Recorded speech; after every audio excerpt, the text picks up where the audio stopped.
Hello and welcome to the Bond Revisited podcast with me, Tom. And me, Joe.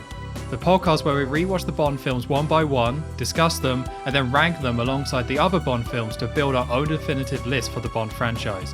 You are listening to episode 5, where we'll be revisiting the film You Only Live Twice.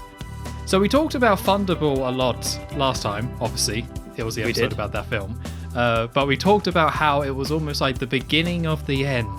It was kind of like the peak of Sean Connery as Bond, and now we're kind of going downhill, which is quite interesting considering this is the film where we finally, spoilers, get to see Blofeld.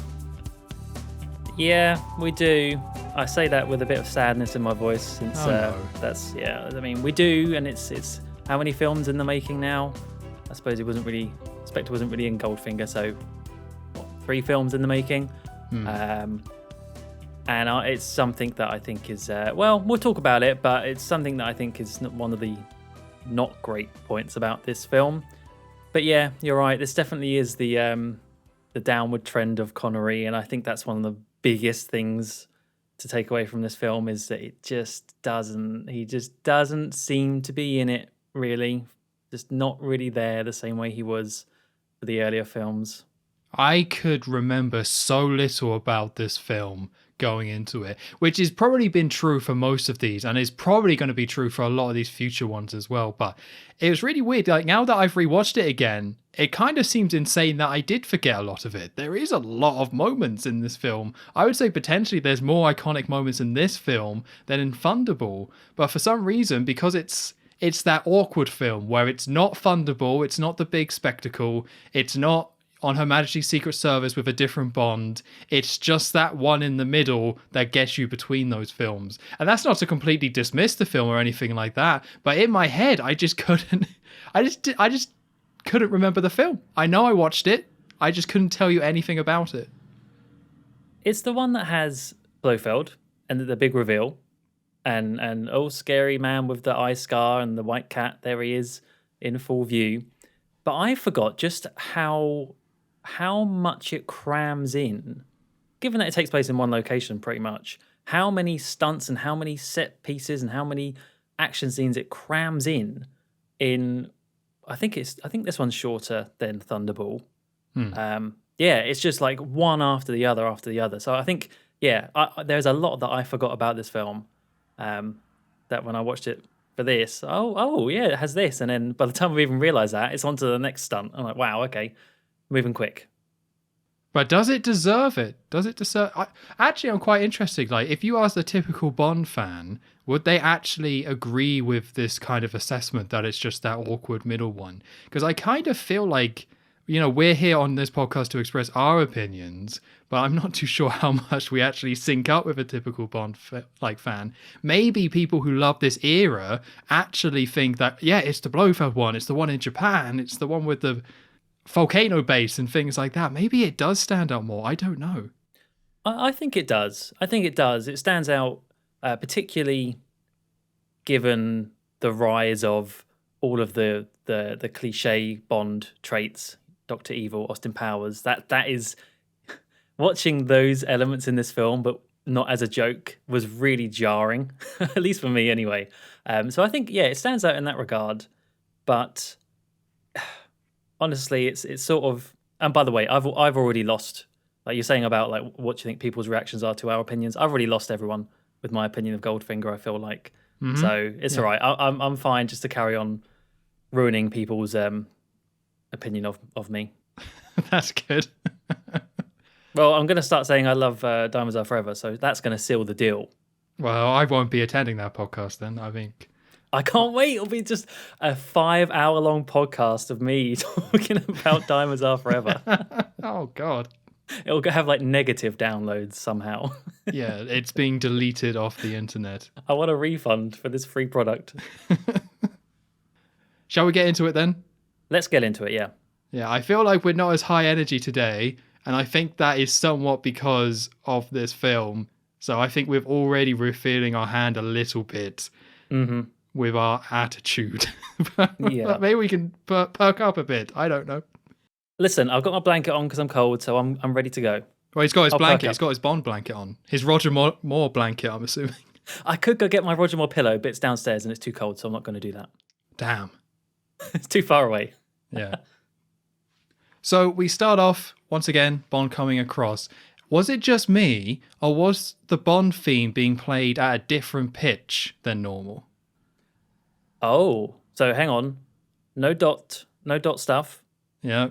No, just the picture. I didn't notice that. I noticed that they put it in black and white for some reason. I don't know why they made the gun barrel bit black and white, but I didn't notice the pitch. I just feel these things are driving me crazy. Like every time, Yeah, there's always it should something. be the same each time, and I'm like, is that different? Is that different? I don't know.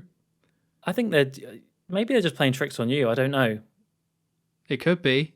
I hope so.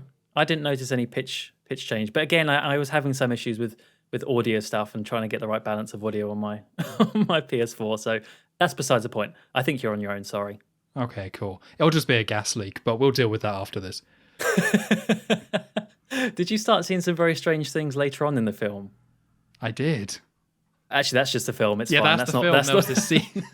That's not Sean the gas. Connery thought he was Japanese. It was like, that must be a gas leak, right? Oh, no. No. So we have this. He walks across, and to get our weekly check-in with the hat revelations, he is still wearing the hat. Yeah, I think it's the same footage again.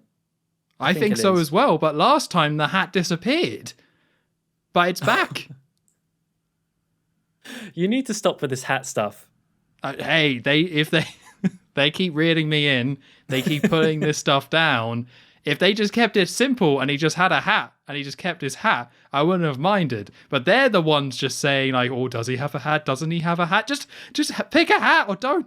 I need a direction. Saying that. No one's saying that, Tom. It's just you. You're obsessed.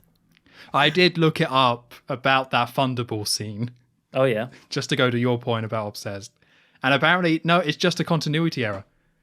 That's all it is. It's just a continuity error. They just kind of left it in there as it is. The hat disappeared, and that was that. And they just didn't bother to put in an explanation. Is apparently what people are saying.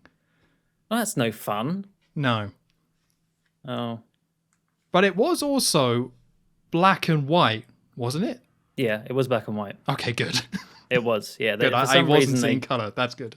I don't know why they did that because the last one definitely was in color, but yeah, artistic choice maybe. Yeah, I don't know what it ties to though. Can't think of anything it ties to with the film. No, not at all. So we get that little bit, Bond coming across, shooting the gun, classic. Maybe it's a different pitch, maybe it's not, we'll never know. And then we go into space, where we see a satellite in orbit, and we have some space babble, basically. So this is a US space babble, yeah. Yeah. Where we have Houston ground control speaking to the astronauts, and they're basically going through the motions in terms of, we're going outside and I'm going to hit the button. Good luck hitting that button, Apollo or whatever. You know, it's just your space babble. So what did you think about these special effects? Because this film has a lot of these space scenes where we see these spaceships in, well, space, but it is also very obviously not in space. But obviously they still found a way to fake it. Yeah, especially starting out the film like this, so she's straight on to these quite technical special effects shots. I started to write down that I was quite impressed by some, and then at some point I was going, oh, actually, that doesn't look very good. Oh, but that looks quite good. No, they've ruined it again with that. For me, it constantly kind of seesawed between actually being quite impressive for the time of 1967. This film came out. And then just doing one thing that just completely wrecked the like, for example, in this opening bit, I quite liked all the model work and the astronaut in 0G. I thought actually that was not bad. And then they sort of had this really bad sort of matte painting of him and his hose, like oxygen pipe, and it was just looked really, really crap. So it's like they do some things really well and then other things lets it all down. So I don't know. Sometimes I was impressed, but other times not. I was exactly the same. Like the very first shot where you see the spaceship in orbit, that looks pretty good. But yeah, as you say, wildly inconsistent. Wildly inconsistent. Sometimes it can look good. Sometimes it can look pretty atrocious. Maybe that's all part of the fun. I don't know. But it's weird how they can get it so right sometimes and so wrong other times. Yeah. And I'm just going to get this out of the way early because I feel like it's something that we've been saying for the last few podcasts, sounding like a broken record. But one of the things that really kind of brings this whole scene to life, even with these little special effects issues, is the music. I think the music of these space scenes and later, I mean, throughout the whole film, you get these sort of, spacey, I don't really know how you describe them, but the score by John Barry, almost marching as well, like a marching drum sort of thing. For this opening scene, great, love it, so good. In fact, the music for all of it is really good, but really helps this first scene.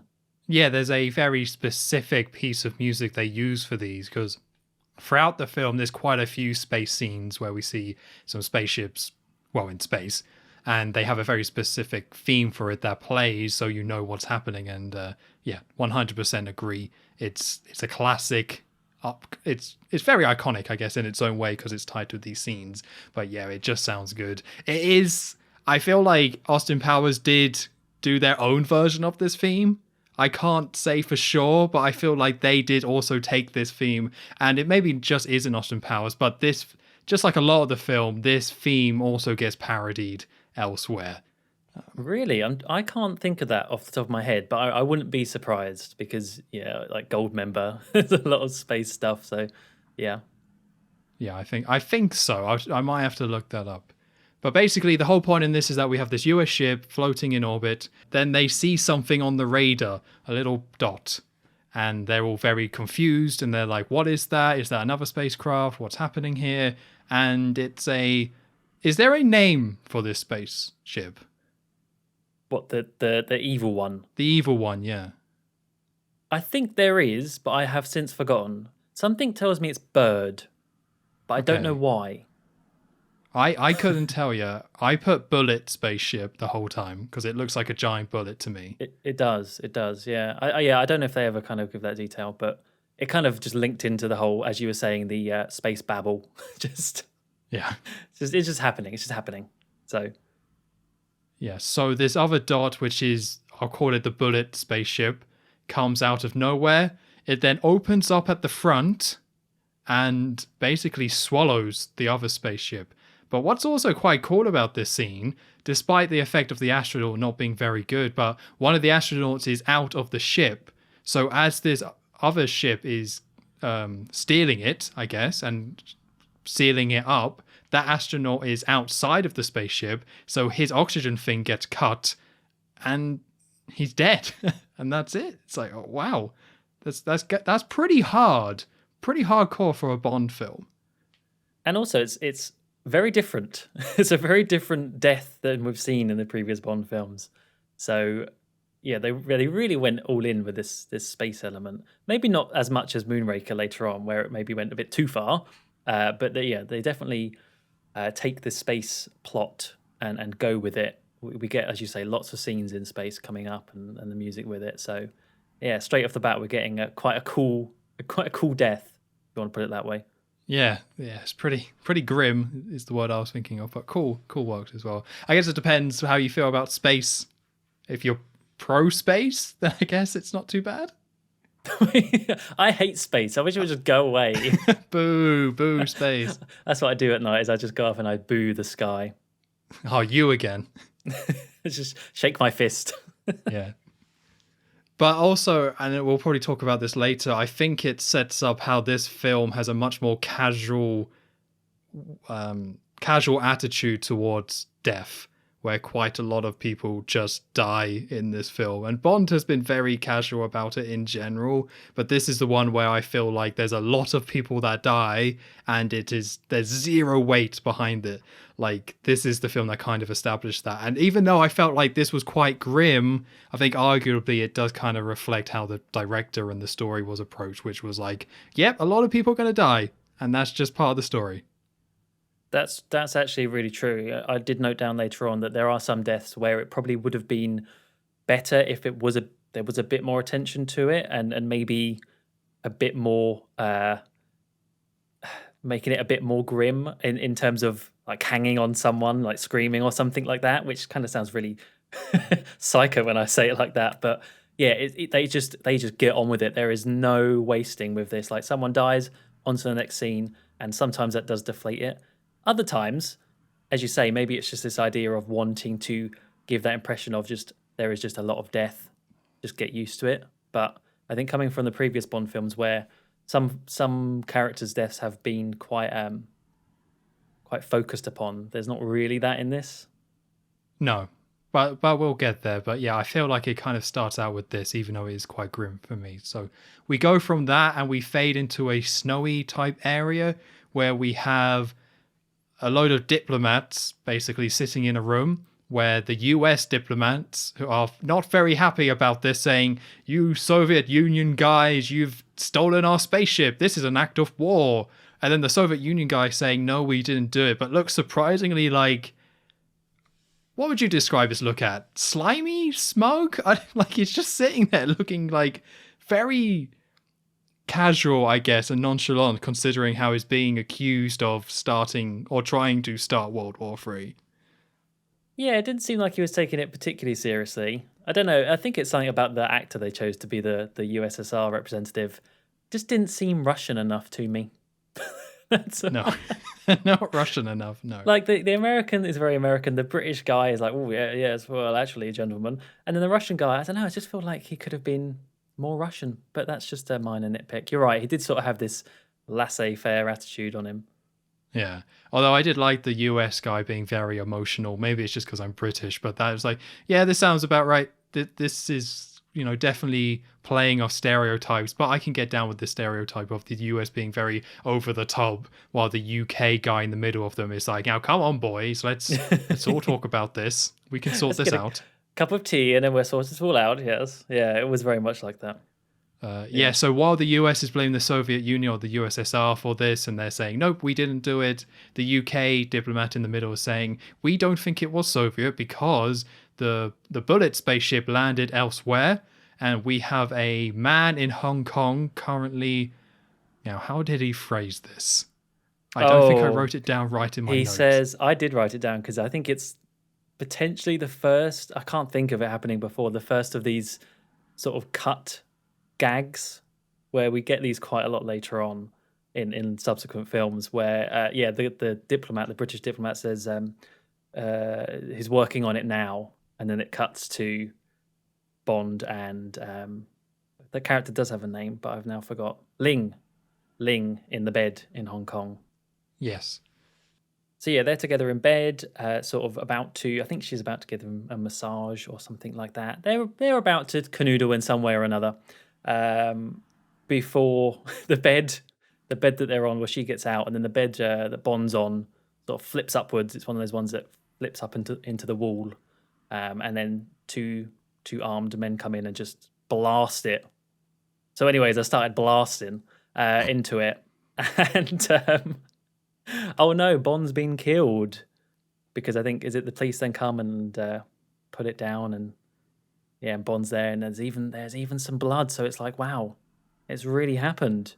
They got him, which I thought was quite interesting because this whole beginning pre-title sequence featuring Bond dying, it's almost like they're sort of expanding a little bit upon what they did in Thunderball with the whole JB on the coffin. It's just they said, right, we like that.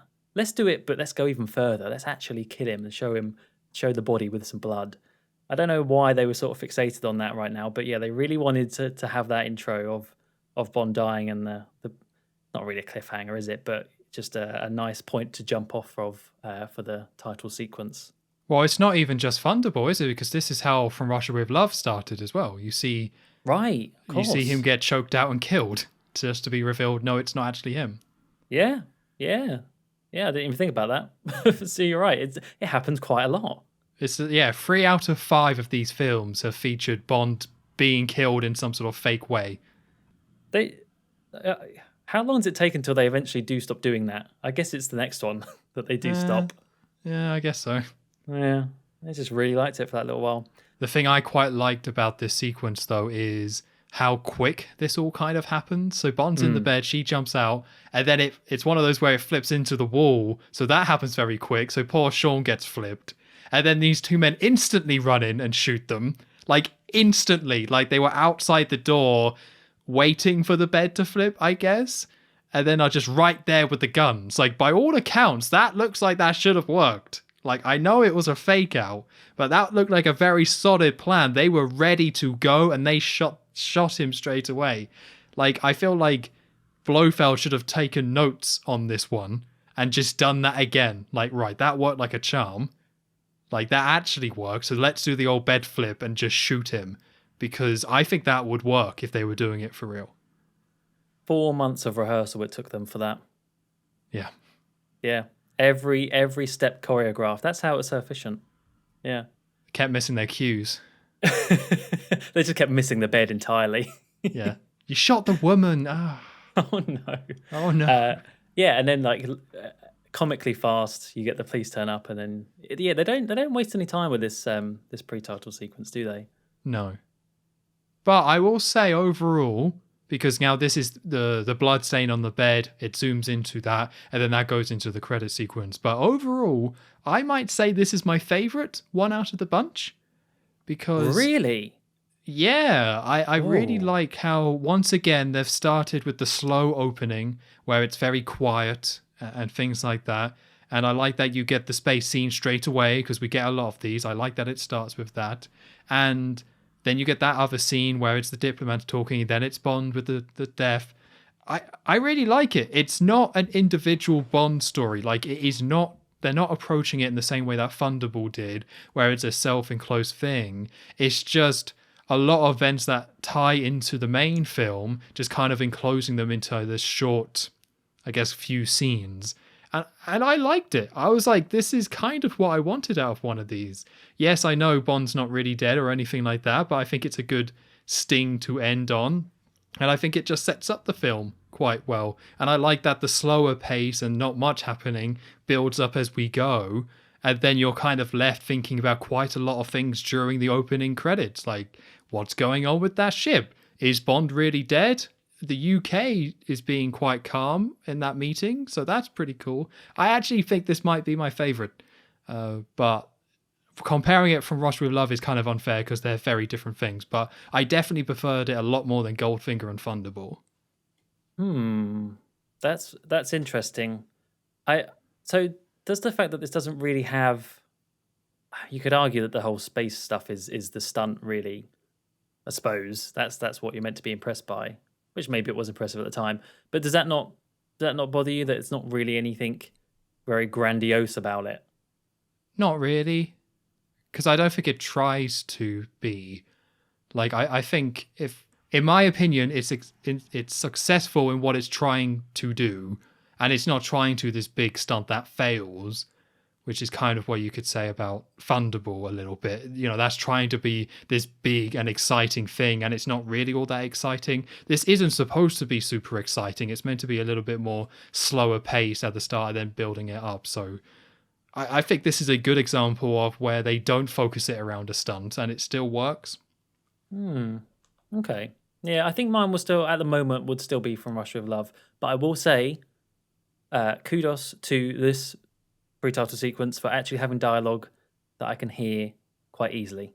So It's a huge improvement. huge improvement. Thank you very much, whoever did the sound mix for this.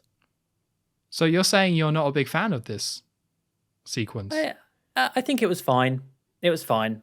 Not that I wasn't a big fan. It was just, it kind of just happened. I didn't really have many thoughts about it, really. Okay, fair enough. I mean, I think something maybe to consider is that a lot of the story and setup is in this first bit. But if they did it like Thunderball, where they pushed all this story into the main film, and then did a separate short sequence, that would probably extend the film by quite a bit. So I kind of appreciate some sort of I guess, self-awareness with how long Thunderball was, and maybe they don't want to hit that length. So I think they much smartly incorporated the opening sequence as part of the story, so things kind of get going straight away. And I can definitely appreciate that compared to what Goldfinger and Thunderball did. That's true.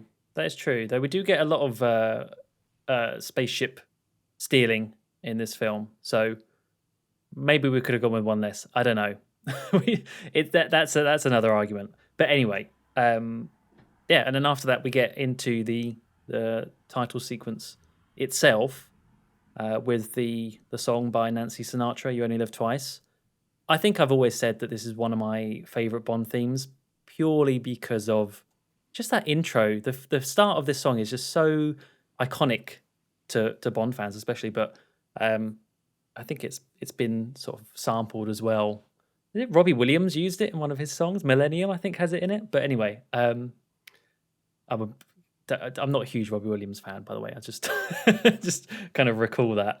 But yeah, I really love the song and the whole sequence itself, which has sort of the focus on lava, the volcanoes in Japan, and sort of a circular pattern design thing, and Japanese women.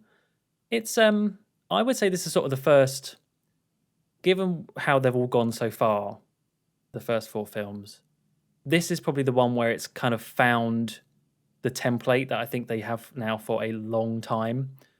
We've had elements of it already, the silhouetted women and the colours, like a very big emphasis on the colours and things like that.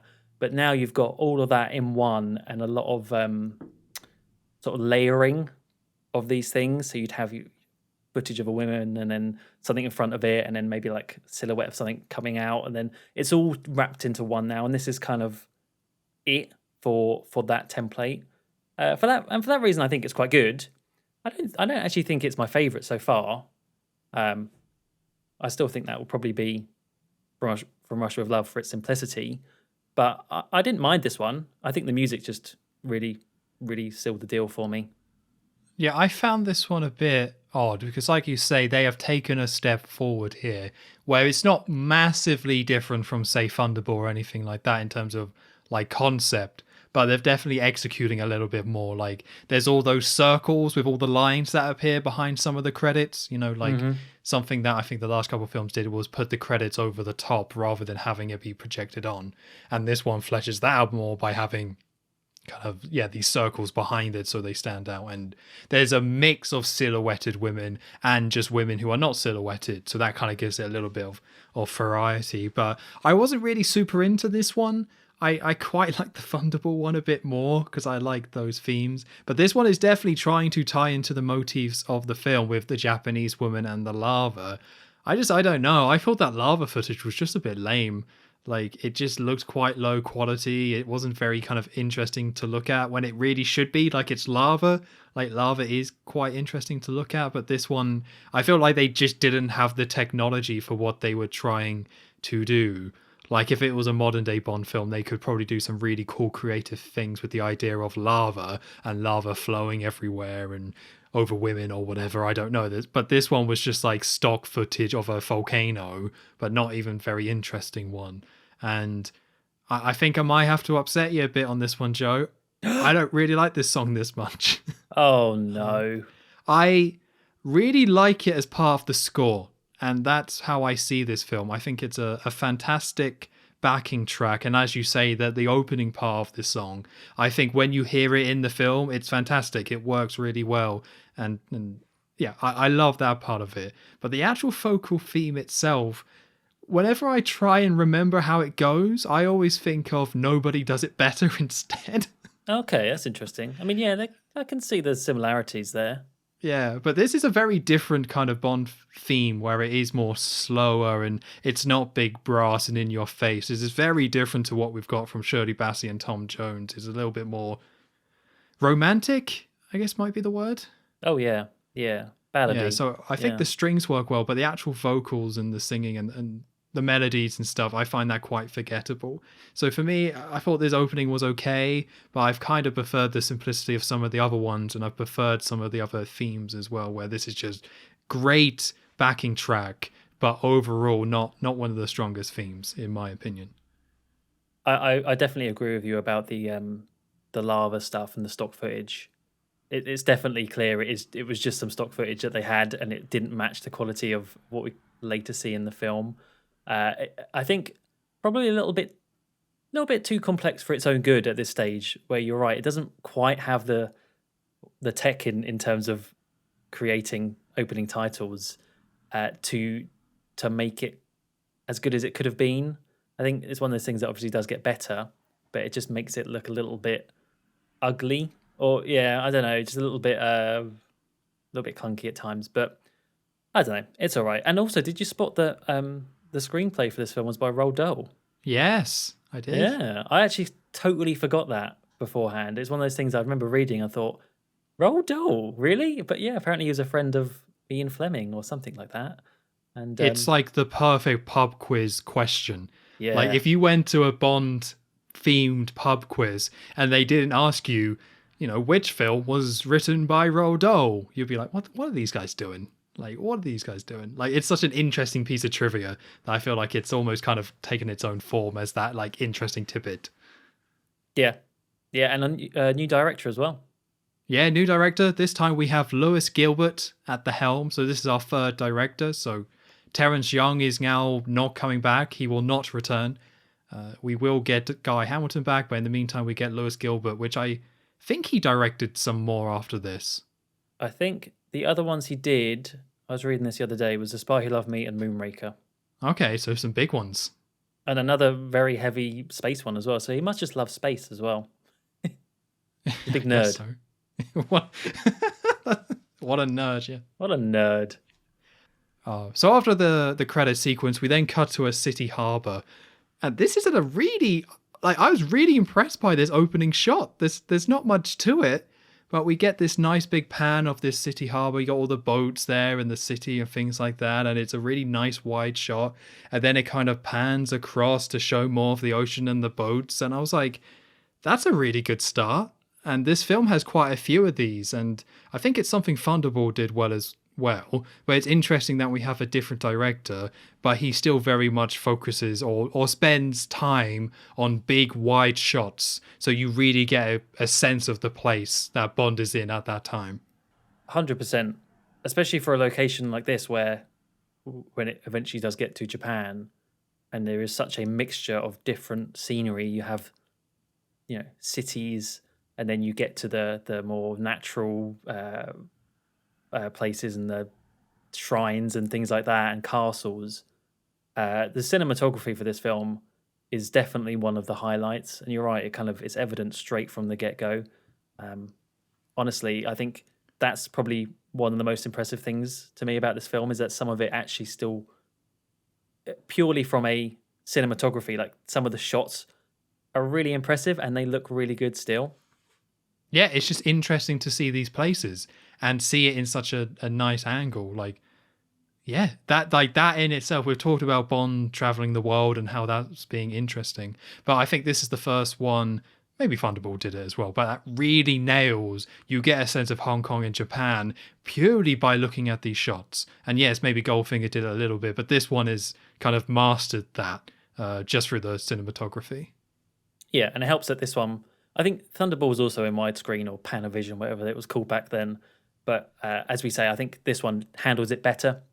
So having this nice widescreen Bond film with these beautiful shots, it really is icing on the cake. Oh yeah, definitely. So the reason why we are here is because there is a boat out to sea as part of the UK Navy. So I'm assuming I think it is Hong Kong. And this is Bond's funeral. We just saw Bond be killed, so now the US or the UK or the English Navy are taking him out to sea and dumping off his body. And we get this remix of the Bond theme, and it's awesome. I don't know how you feel. I really like this version of this theme. I do not remember it. I didn't write down anything like that. I think I was just too busy kind of taking in the whole burial at sea ritual with the shooting and everything. I did not pay attention to the theme, though. It is quite quick, to be fair, because basically it's meant to be like a Navy funeral version of it, so it's kind of more slower and horn based. I can't remember exactly what part of the song, but it was really interesting to hear them try and take the Bond theme and remix it in a way that would be appropriate for Bond's funeral. And it's something I completely forgot about. So when I heard it, I was like, that's really cool. I can appreciate that. Okay, I'll have to have a rewatch, I think. And also, can I just ask, who was that creepy man sitting on the dock? I missed the creepy man too.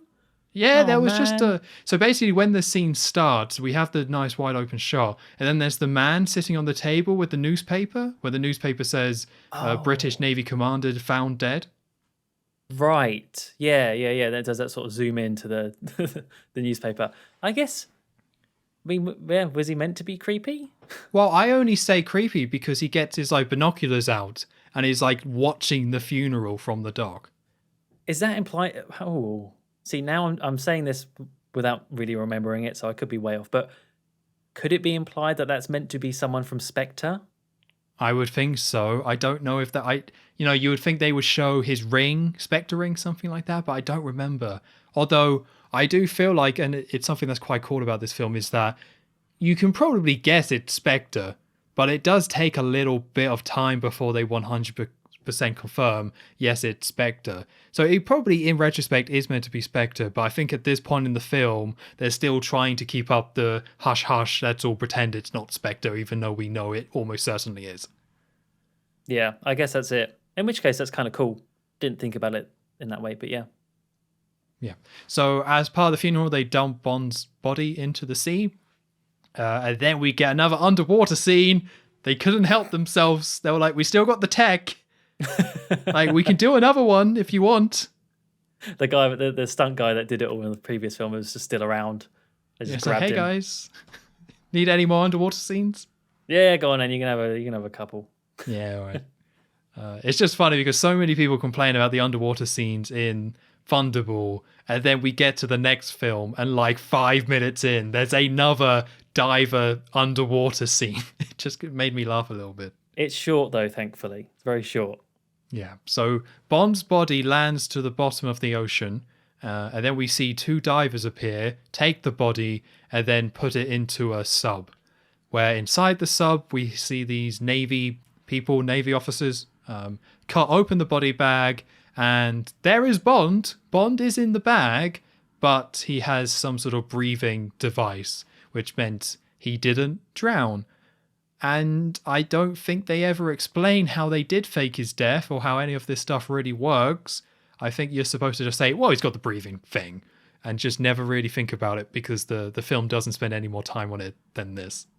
Yeah. It's got some sort of oxygen tank there, and then back on the pre-title sequence, there was just he burst a red capsule or something. I don't know. You're just meant to sort of go with it, aren't you? I guess. But yeah, he's there and he's alive and he comes out and he's. I do love this bit. I mean, it kind of set up previously with the whole naval funeral thing, but this is kind of the first time we see Bond in his naval outfit as a commander. I think he was a commander in the Navy, and it's just great. I just love scenes where Bond is in this outfit, just giving a little bit more background to the character. It just looks so good.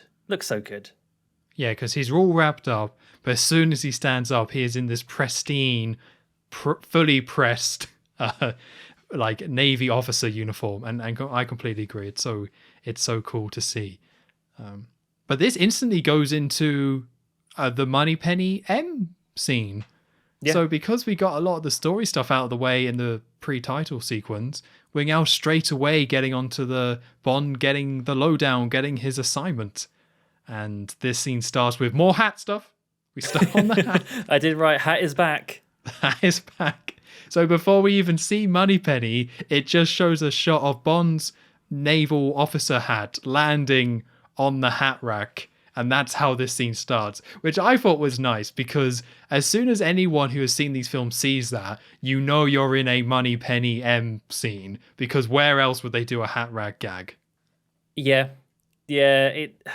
Just to rewind it a little bit, is it really ever explained why? Well, no, it doesn't. It doesn't need to be explained. This is just me being overly analytical. But why did Bond actually need to be in that body thing? Well, I know it's to sell that it's his funeral, but no one would see if he's in there or not. Why did he have to go through all that. It's Yeah, silly. I think the actual explanation is that it's James Bond, Yeah, and exactly. looking good is what he does. Exactly. And he does look good. But I think you could probably also argue that if a Navy officer or Navy commando is killed, they probably are buried in their uniform. Right. I just wonder who would have known that he was even in there. But I guess some people, because they had to go rescue him. So yeah, you're right. We get into the M Moneypenny scene aboard this submarine, and one of the things, just kind of before we get into what actually Bond says to Moneypenny and M, one of the things I wrote down is that it's kind of a bit weird that they have the M Moneypenny office scene aboard a sub. Like, the thing that makes it weird is that it's like the exact same layout. It's got Moneypenny in a little room at the beginning, sitting behind a desk. It's got the hat rack, got M's office of paintings on the wall, except it's in a submarine. And it's just, I think M does eventually say a line about that's, it's really important. That's why they're there. So that's fine.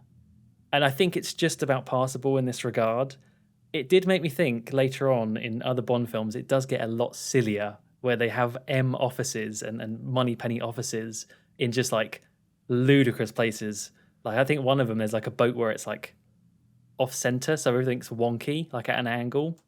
I think that's right anyway. So this one's okay. This one's okay, but it does get weirder later on. Yeah, I liked it. It was surprising, I think. It's nice to see this same setup in a different location, and with this being the fifth film. And also they are trying to escalate things. Like, they're not trying to escalate the story as much as, say, Thunderball did, but they're trying to make it feel a little bit different and try to get that escalation as we go through these films. And I feel like having them be in a different location is kind of part of that. But it's kind of funny to see the efforts they made, like, I guess both in this world where these exist and also the film itself, of like trying to make it feel as similar as possible as their actual offices. Like, well, it's like they're on a submarine, and who was M like, no, Moneypenny has to have a room before mine, and then Bond has to be able to go through, and there has to be a hat rack, and then we need a separate door, and she needs to be on the right. Like, that's what I mean. It's like, it would have sold a little bit better if it wasn't exactly the same layout, but I guess they had to, because you're right, it has to be the M Moneypenny scene. So yeah, it's just, I do love how you just picture M looking at the blueprints, going, no, this won't do. This won't do. Redesign this. Go back, start again. So then Bond goes in, sees M. M is also in a Navy uniform. He doesn't look as good as Bond, No. but I definitely appreciate Bernard Lee wearing something a bit different. Yeah, was he wearing shorts? There was something up, right? It wasn't a full formal one. There was like either cut off like shirt or shorts. It was one of them. Oh, I think you're right. I think it was like almost like a short sleeve one. Something about it, I was like, oh, that's a little bit informal maybe for him, but maybe he's in his office, he can relax a little bit. So I can't quite remember exactly what is said here, I'm going to be honest. It's not much. In it's fact, not much, I is mean, it? we kind of brushed over the first bit of Moneypenny because, like, it's very, I don't know. I wrote down that this little intro, because when Bond goes into the office, there's usually a little something, and then there's usually a little something on the way out as well, which this one does have. But it felt very weird to me, this Bond and Moneypenny dialogue before he goes into CM. Straight off the bat, I think it's because he calls her Penny. I was like, oh, that's a bit strange. Why is he calling her Penny?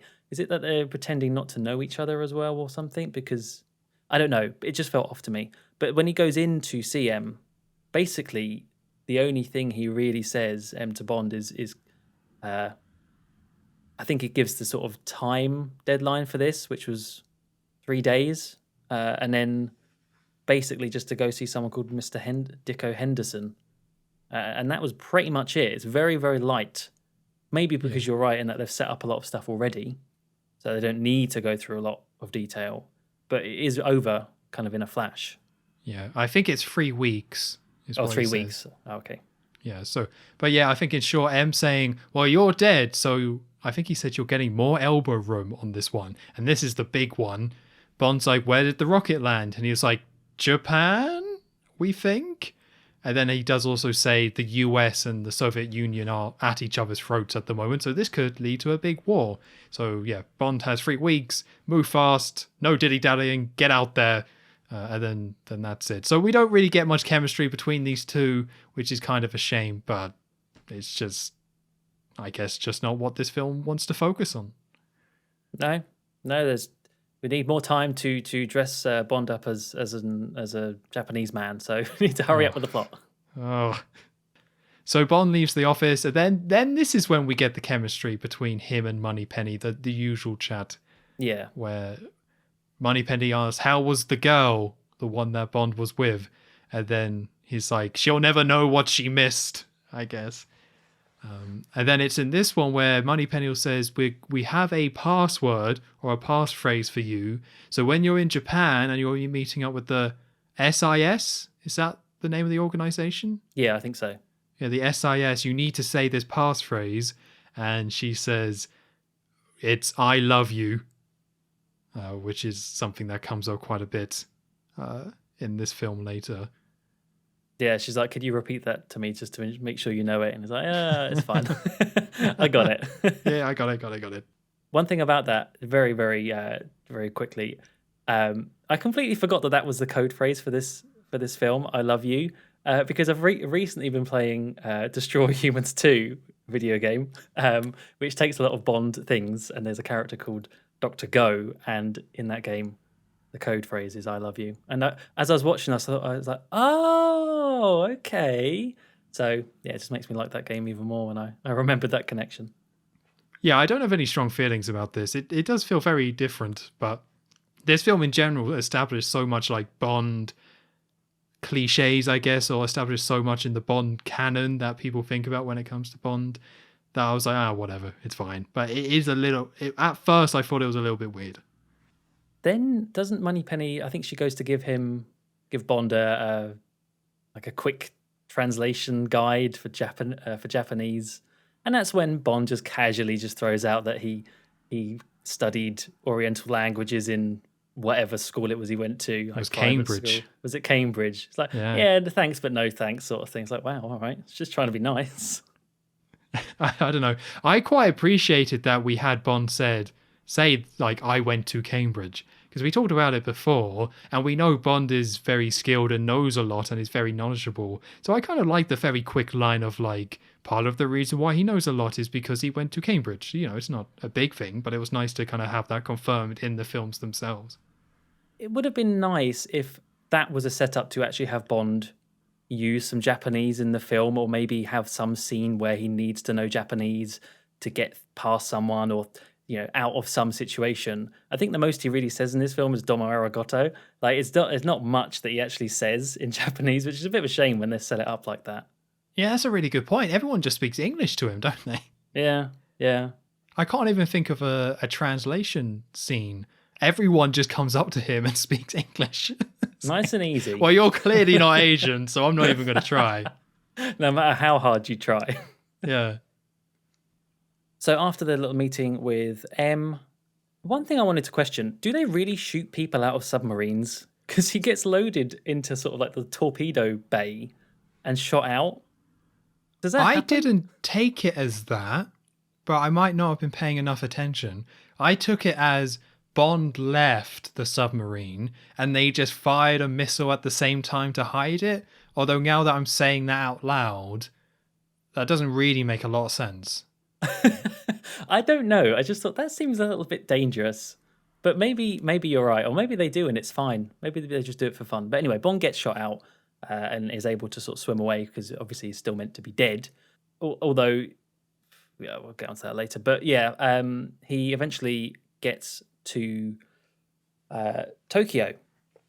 And you get sort of these cool shots and cool scenes of Tokyo lit up, all the neon signs, and this is kind of linking back to what we were saying before with some of the cinematography elements of this film and how it's really selling the location it's set in. It's just really, really good. I mean, I don't know about you, but I just found all these shots of what Tokyo was like in the 60s. It's not really something I'd thought of before, so it just looked really, really, really cool. So yeah, Bond is sort of roaming the streets for a little bit, walking down, and kind of going down some side alleys and things like that. And then there's a couple of women that are watching him and keeping track of him and speaking into their purse microphones, some gadget they've got where they're keeping track. And eventually Bond heads to a sumo ring, to a wrestling match. And this, again, another example of I feel like with this early bit, they're really just cramming in all these Japanese things to show off. So you've seen the city, seeing the streets. Let's show some sumo wrestling because, why not? It's meant to be, evoking this location. So yeah, we just get Bond sitting down in this gigantic sumo wrestling arena. I don't know. At first I was like, is that like some sort of, I don't know, like matte painting in the background or something? Or is it really that big? Actually, I think it is just they had that many people there. Maybe it was an actual sumo match going on. I don't know. But yeah, Bond's there and watches a bit of the sumo. Before that, he does see, doesn't he? He does go to one of the sumo wrestlers and get something off of them. Yeah, I don't know what that's about. So he's trying to track someone down called Mr. Henderson, I believe. And it's like it's another Bond classic. You don't need to know the details. He's just trying to find a man, but all these little things happen. And it's like, if you try and follow this and fully understand it, you're probably going to get lost. And it's just easy to say, he's trying to find his guy. He's trying to find someone to contact. Why does he go to a sumo place? Why is he being watched? Why does he go out to a sumo wrestler and the sumo wrestler like gives him a ticket? And then he goes to the sumo match and then this woman showed like, I try not to think about it. Like it's all an excuse. So James Bond, Sean Connery can go in like a full suit and look like a complete, like so out of place, so insanely out of place in the sumo wrestling. So we have that because, as you say, this film is all about showing off Japan. And I think more than any of these other previous films, this film is so focused on that. And then we get a lot of like Japanese locations because of it. Definitely, yeah. By far the most emphasis of trying to show off an entire country to an extent. I mean, you're seeing so many different looking areas of Tokyo and further afield as well. So yeah, he goes to the sumo wrestling match, and as you say, there's a woman that comes and sits next to him, where they start to use the passphrase "I love you" as a confirmation, and it's not. Yeah, I think really the only reason for this scene is just to show off the sumo stuff, because all she does is say, right, let's go. I've got a car. Let's go to the hotel where Mr. Henderson is. So it's kind of pointless in that way, but you get some interesting shots of the sumos fighting anyway. Yeah, I felt this was all just a little bit awkward. Like, it doesn't matter too much because it's so short and brief, and it is just there to show off some sumo Japanese culture stuff, but the woman just kind of awkwardly walks in front of him and then I think like climbs over people to get to him. Yeah. And then just kind of sits there, and it just keeps cutting to an actual sumo match that's happening and Bond and the woman just looks really out of place. And it was like, this is a bit awkward. I don't quite know why we're going through this.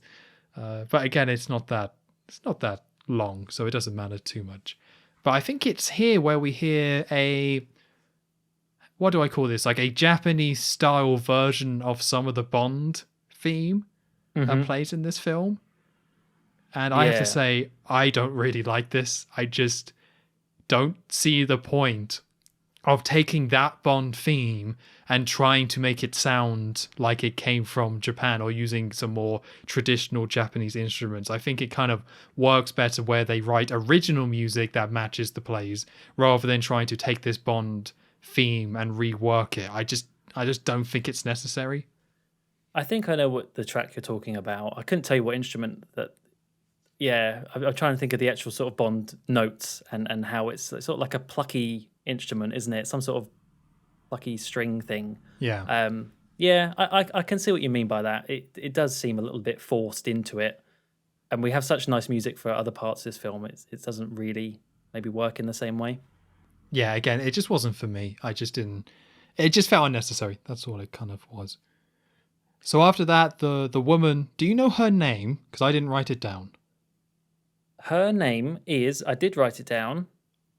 Aki. Aki. Okay, Yes. so Aki takes Bond to her car and they're driving around, or they're driving to go see Mr. Henderson. They get to a very Japanese styled house.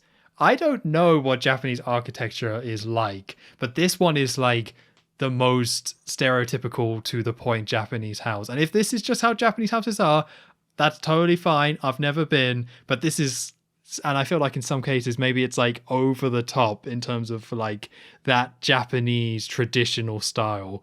And then it's quite funny that he goes there and it's just a white dude in a row. It's like not even a Japanese person lives here. No, he's an expat by the sounds of it, who's been there for 28 years or something along those lines. Mr. Henderson. Yeah, I don't know. It feels like they were trying to set this up to be something more mysterious than it really is.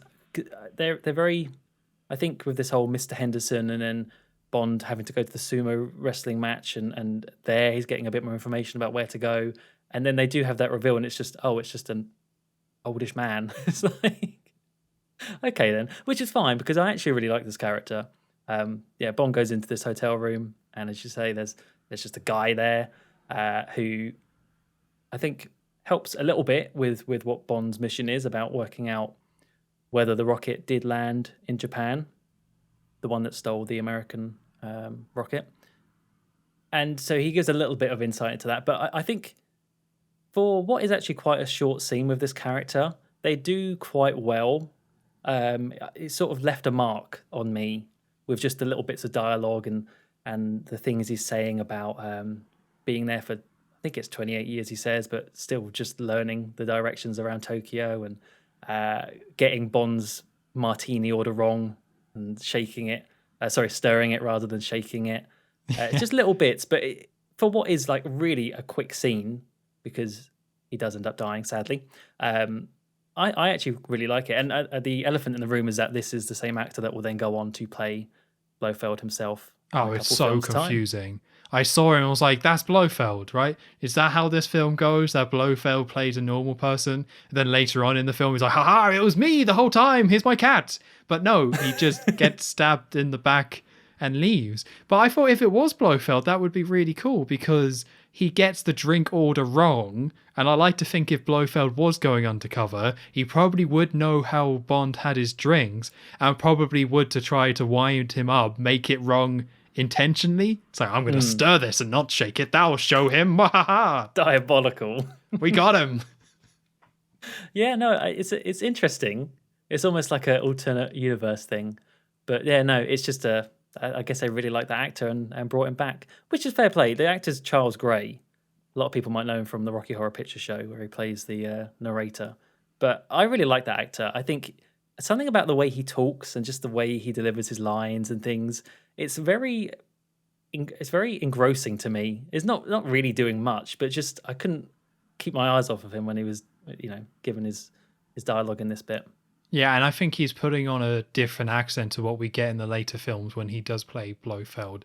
Like, I don't know what accent he's trying to do here, but he's definitely not talking normally. Like, there's something a bit weird with his voice. Yeah, I don't know what's going on, but I liked it. I don't know what's going on, but I liked it. So I think the main thing that he tells him, Mr. Henderson says, is that the name of his contact is Tiger. So the man that Bond is looking for is a man called Tiger. And then he's saying, I agree about the Japanese are involved in this. And he stands by a door and then he stops talking and we find out that he's been stabbed. So this is I don't know what they're made of, but one of those thin Japanese walls, like paper or something like that. It can't be that thick.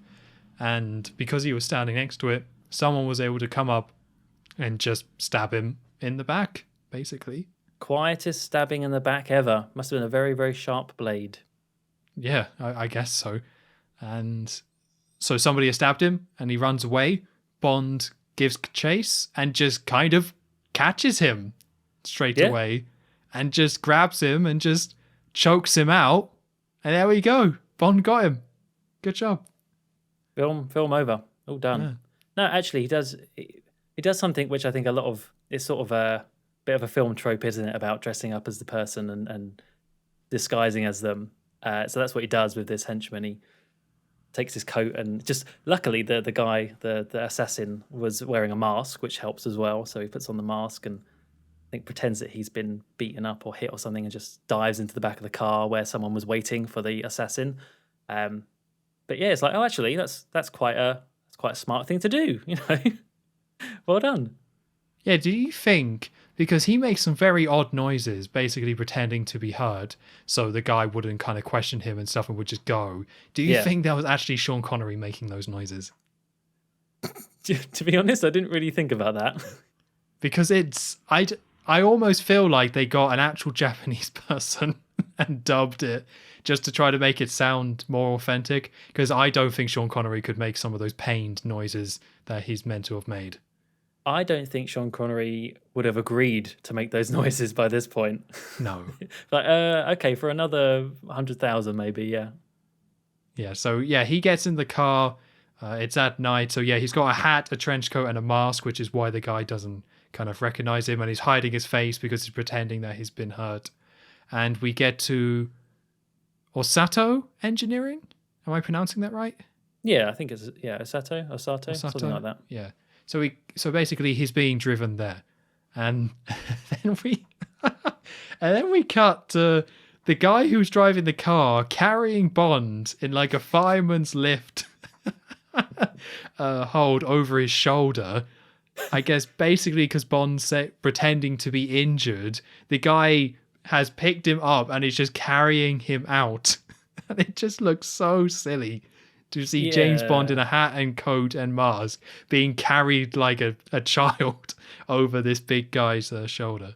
I like how they glossed over what happened when he parked and he had to get out of the car. Like, how did Bond deal with that, trying to maintain the disguise as well? I don't know. How did he ask to be carried through a series of grunts? We'll never know.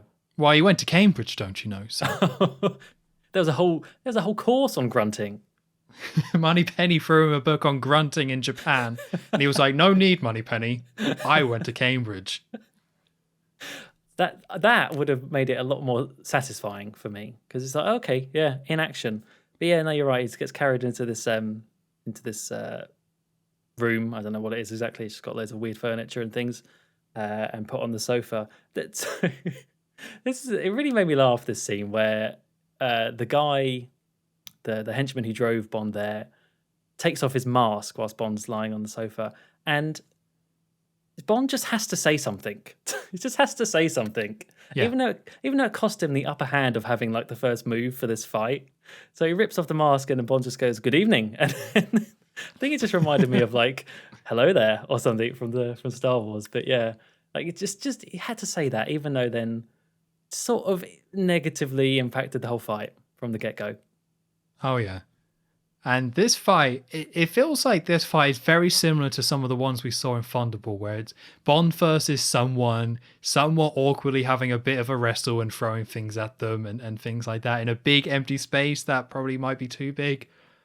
And I don't know exactly what it is, but I actually quite enjoyed this fight. I don't know if it's because they were not taking it too seriously, but not quite as wacky as the one at the start of Thunderball with the man in the dress. Like, this guy that Bond is fighting feels like a stronger person than Bond. Like, Bond feels like he's at a disadvantage. So we just kind of get this awkward fight where Bond's trying to fight back, but I don't know, it worked for me. I like that Bond just picks up a sofa and just starts jabbing him with it. Oh my god, I love that bit. I just wrote down that was the best use of a sofa as a weapon I've ever seen. Honestly, he just picks up this sofa and just starts jabbing it. It's just this whole sofa. Now listen up, Bond. Good. I've got you this sofa. It's actually got a big dagger in it that pops out like the shoe. Not the poison shoe sofa. But I really like this fight scene too. I think like just leagues ahead of the one in Thunderball, purely based on just the editing of it and the choreography of it. It's just a lot smoother. It actually makes sense watching it. You know where the characters are and what they're doing. It's just a lot more seamless. And I think you're right that the actor that plays the henchman, it's really good. Like, he really has weight to whatever he's doing, especially the final little bit to this fight scene where he's sort of thrown towards the safe. I watched that, I thought, damn, that was a really good move. I actually kind of felt that.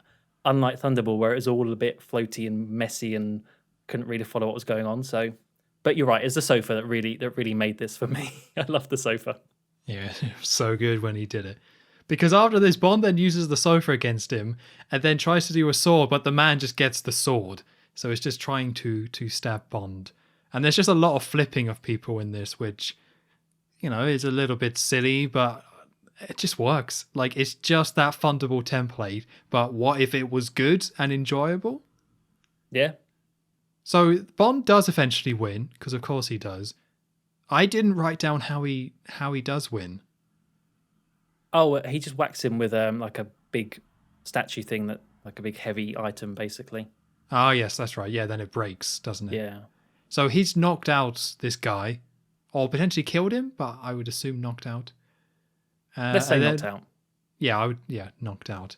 And then Bond goes to hide the body, and he finds this. I put drinks cupboard, but I think drinks cupboard is underselling it. Like, there's this whole mini room, like a huge walk-in wardrobe, dedicated to just booze that Bond just happens to come across, and he drags the body in there. But before he leaves, he drinks a shot of vodka. And is it Siamese vodka? Is this meant to be the bad one? I think so. Yeah, I think it's Siamese. Yeah. Yeah, Siamese vodka. Yeah, and he drinks it and just like, oh, Siamese vodka. It's like, oh, okay.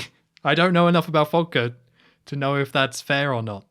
Me neither, but I'm never going to have any. Although Bond does know his vodka, I guess, right? Like, that is his drink. What doesn't he know? Dom Perignon, everything. He's an alcoholic. So he knows a lot. He studied alcoholism in Cambridge, don't you know? Oh no. Oh no. This is going to become a running thing now. I hope so. Yeah, so he stores the body, he has some vodka, I don't know, because he can. And then eventually he finds a safe. Now, I'm very interested on your thoughts on this, because I know you got some strong opinion in gadgets, because what happens here is that Bond finds a safe and then pulls out a device to crack it, and it's not a gadget we've seen before. Yeah, it is just completely just... So it's so lucky that he brought a safe cracking gadget with him, isn't it, really? I don't know. At first I said, or I thought to myself, oh, that's kind of cool that there's things that we don't necessarily know about as an audience that Q has obviously provided him with, and there's knowledge of that beforehand, off screen, so to speak. But then I thought, actually, I'm a bit of a hypocrite, because I remember saying that that's one of the things I don't like is when they just whip out a gadget at the end of the film and it saves the day, or whenever in the film. So I don't know. It's at least it's not a massive scene, so I can sort of give it a pass. But it is a bit strange that it is just there. I think some people might like that for the reasons I mentioned, but other people probably really don't.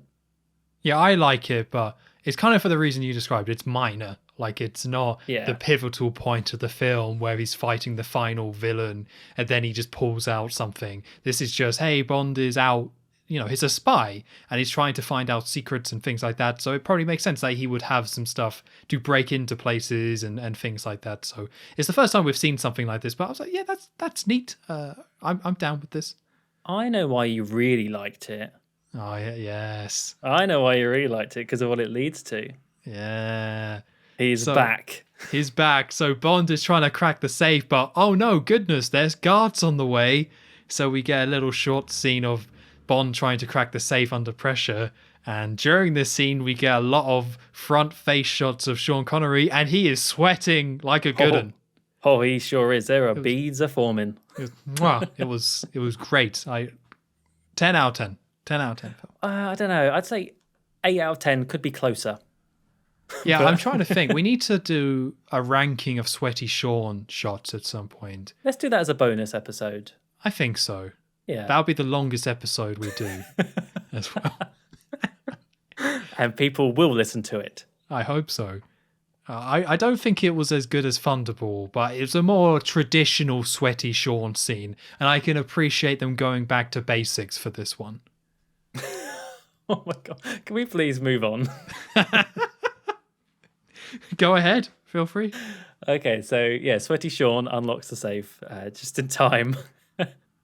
Not just in time because the guards actually turn away. So it's fine, but then he opens the safe and the alarms go off. So he grabs some papers from the safe and makes a run for it whilst all the security then find him and start shooting and sort of stormtrooper missing him somehow. I love that they also, when he's escaping from the room, he goes out the door and it's just, I think it's from The Simpsons, the episode where they're in Japan and Homer just walks through all the paper doors or paper walls all the time. Yeah. I did think like they could have if they just ripped through the wall, they could have definitely caught up to him by now. But anyway, he reaches outside of the building and fortunately gets rescued by the same woman who he met at the sumo ring. She kind of pulls up in this. I'm not a car person. I don't know. Like, I know some of the Bond cars, obviously, but I don't know what that car is. I don't know if it's meant to be like a really nice car. I mean, it looks kind of cool. It's like this open top white car that she's driving. But yeah, she pulls up and he jumps in and they get away for a bit of a chase. So I take this, because it was Aki, you said her name was, right? Yeah. I take this as she's keeping an eye on Bond, so that's why she's there. Like, she probably followed Bond here because she and the other women have been observing Bond while he's been in Japan. Yeah. Yeah, definitely. Okay, cool, good. Like, I don't know exactly how they figured out that Bond has disguised himself as an assassin, but whatever. You don't think about it too much. Yeah, it's a thing that does annoy me later on in the film where you actually, at least I was thinking, what was the point of him faking his own death? But that's it's another point. But yeah, I think you're right. She's just sort of always there, especially because of what we eventually learn of who she works for. So yeah, makes sense. Yeah. So her and Bond are driving. Bond kind of says, "I want information. What do you know?" And basically doesn't trust her. So she stops, runs away. Bond follows her. And then she stands at the bottom of these concrete stairs with this big kind of corridor between her and Bond. And it's just kind of standing there. Bond goes over, and goodness, it's a trap door. And a big door. And Bond slides down, and we get some very dodgy shots of James Bond sliding down here. I can't remember exactly what they look like, but I remember being like, "That's not right. This is not where the budget went." This slide scene. Smartly they did because it clearly wasn't Sean Connery, so they had the stunt guy covering his face sort of as he's sliding down, which is that's fine. They could have just had that, but then they just felt the need to stick in some shots of Sean Connery's face as he's meant to be falling down. And that's where it's like, oh, don't do that. Don't take that out. You didn't need to do that. We can believe that Bond just goes down to shoot. Yeah, it's fine. And then he lands into this big room, I guess, and we have a man who loves to laugh and initially seems quite evil, where he's all like, "Welcome to Japan, Mr. Bond, ha ha ha ha ha." And eventually we find out that this isn't an evil person, but this is Bond's contact, Tiger, who Mr. Henderson told Bond about before. And something I've got to say about this guy, and I'm not too sure if this is true, but some of the dubbing in this film, especially for the Asian characters, is absolutely awful. Yeah. And I don't know if this guy was dubbed, but there were definitely scenes, including this one, where it felt like he was. I would be unsurprised if pretty much every Asian character in this is dubbed, because yeah, you're right. It was not good for a lot of characters, especially some of the women later on. It's kind of shocking actually if you pay attention to it. It just doesn't line up at all sometimes, like at all. Yeah, it's awful. It's like too quick sometimes. It's like trying to do that thing, I guess. Like it's almost like that stereotypical quick talking person, right? It's almost like that, but it's just it's just bad. Like it's just some lines that come out. You're just like, oh, that's not even close, and they've got a slight accent, so I think I'm uncomfortable. But that's the thing. This is actually about a character later on, but it's on the topic of dubbing. I feel like, did they get the same woman to do the dubbing of all women in Bond films for these first? I swear, like, all the women sound very similar, or at least a couple of them. But you're right, they just maybe put on a slight accent to try and sell it a bit more. It's not great either way. Yeah, I think like every film has had some bad dubbing from, Jill's sister and Goldfinger and things like that. It's just here is quite notable because it's quite a lot of characters. And I don't know, maybe this guy wasn't dubbed. I think there are some scenes where he's not dubbed, but I think this one in particular, because he has an accent and everyone's speaking in English, it just stands out and it's quite awkward.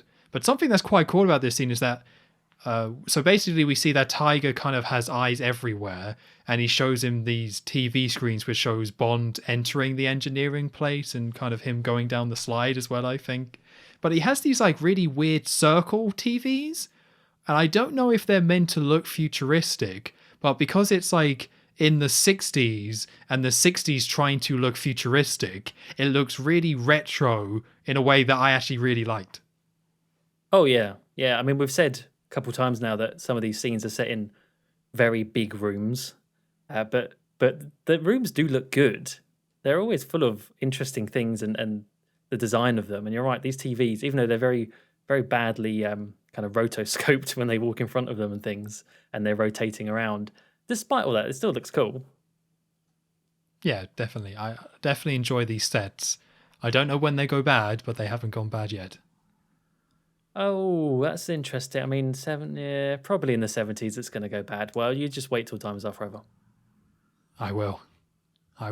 You wait until Blofeld's room in the casino in that film. Oh, if I recall, there's some very strange things in there. I can believe it. Oh yeah. Can't wait. So Bond gives Tiger the piece of paper that he stole from the safe, and he's like, this is just a load of food, an order for different types of food. And Bond deduces that actually it probably means some sort of rocket fuel or something like that. And then we very quickly cut to Tiger and Bond on a train platform where Bond is just like, here's my private train that I have that I can go anywhere with. And he says to Bond, well, I'm sure your M back in London has a very similar arrangement. Which I don't remember what Bond says, but it's like, not quite. Yeah, I can't remember what it says either, but yeah, I do like that. It's definitely meant to be that it's showing off sort of just how technologically advanced the country is, because I'm sure they, given the time, they probably were. But I really like the whole train thing. I just, I'm a sucker for trains. I think I mentioned it before. Anything that's set on a train, sign me up. But I'm trying to remember, because kind of like Thunderball, You Only Live Twice is one of the books I have read because it's part of the Spectre trilogy. And there is a big emphasis in the book about the relationship between Tiger, Tanaka, and Bond. That's why he always calls him Bonda-san and stuff like that. And I think in the book there is a whole thing on a train about how he has all these secret networks everywhere to travel around, which they mention about in the film. It very, very quickly veers off from the plot of the book.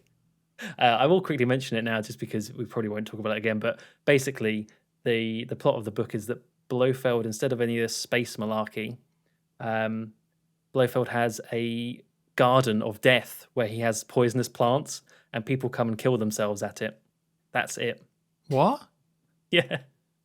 What? Yeah, so Blofeld is set up a castle with all these poisonous plants, and because of this Japanese thing about wanting to kill themselves, I don't know, it's all in the book. I'm just telling you what's in the book. A lot of people visit and kill themselves in his garden of death, and so the government want Bond to go stop him, basically. Right. I'm assuming that's based off like the suicide forest in Japan, because there is a lot of things like that there.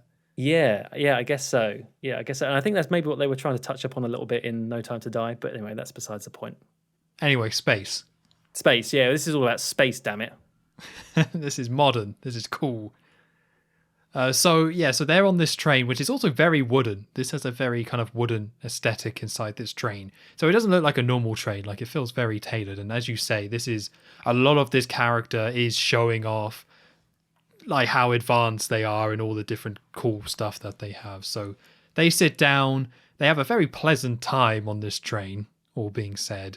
He offers him some sake, And he's like, I'm sure you won't like this, Mr. Bond. And Mr. Bond's like, oh no, I like sake, as long as it's served at the right temperature. And then quotes the exact temperature that it needs to be shown on. So it's the degree coming to good use. Another course at Cambridge. Oh, yeah. Yeah, he went to Cambridge. He knows these things. And then they take a look at a slideshow on a projector, because they also just have a projector in this same train. And they've got everything. Yeah, fully. He's got sake. He's got a projector. What more do you need? Yeah, he's good to go. So I can't remember the exact details of this. I think they're trying to track down where the rocket could be coming from, and they find a ship, and some tourist woman accidentally took a photo of this ship, who Spectre then liquidized.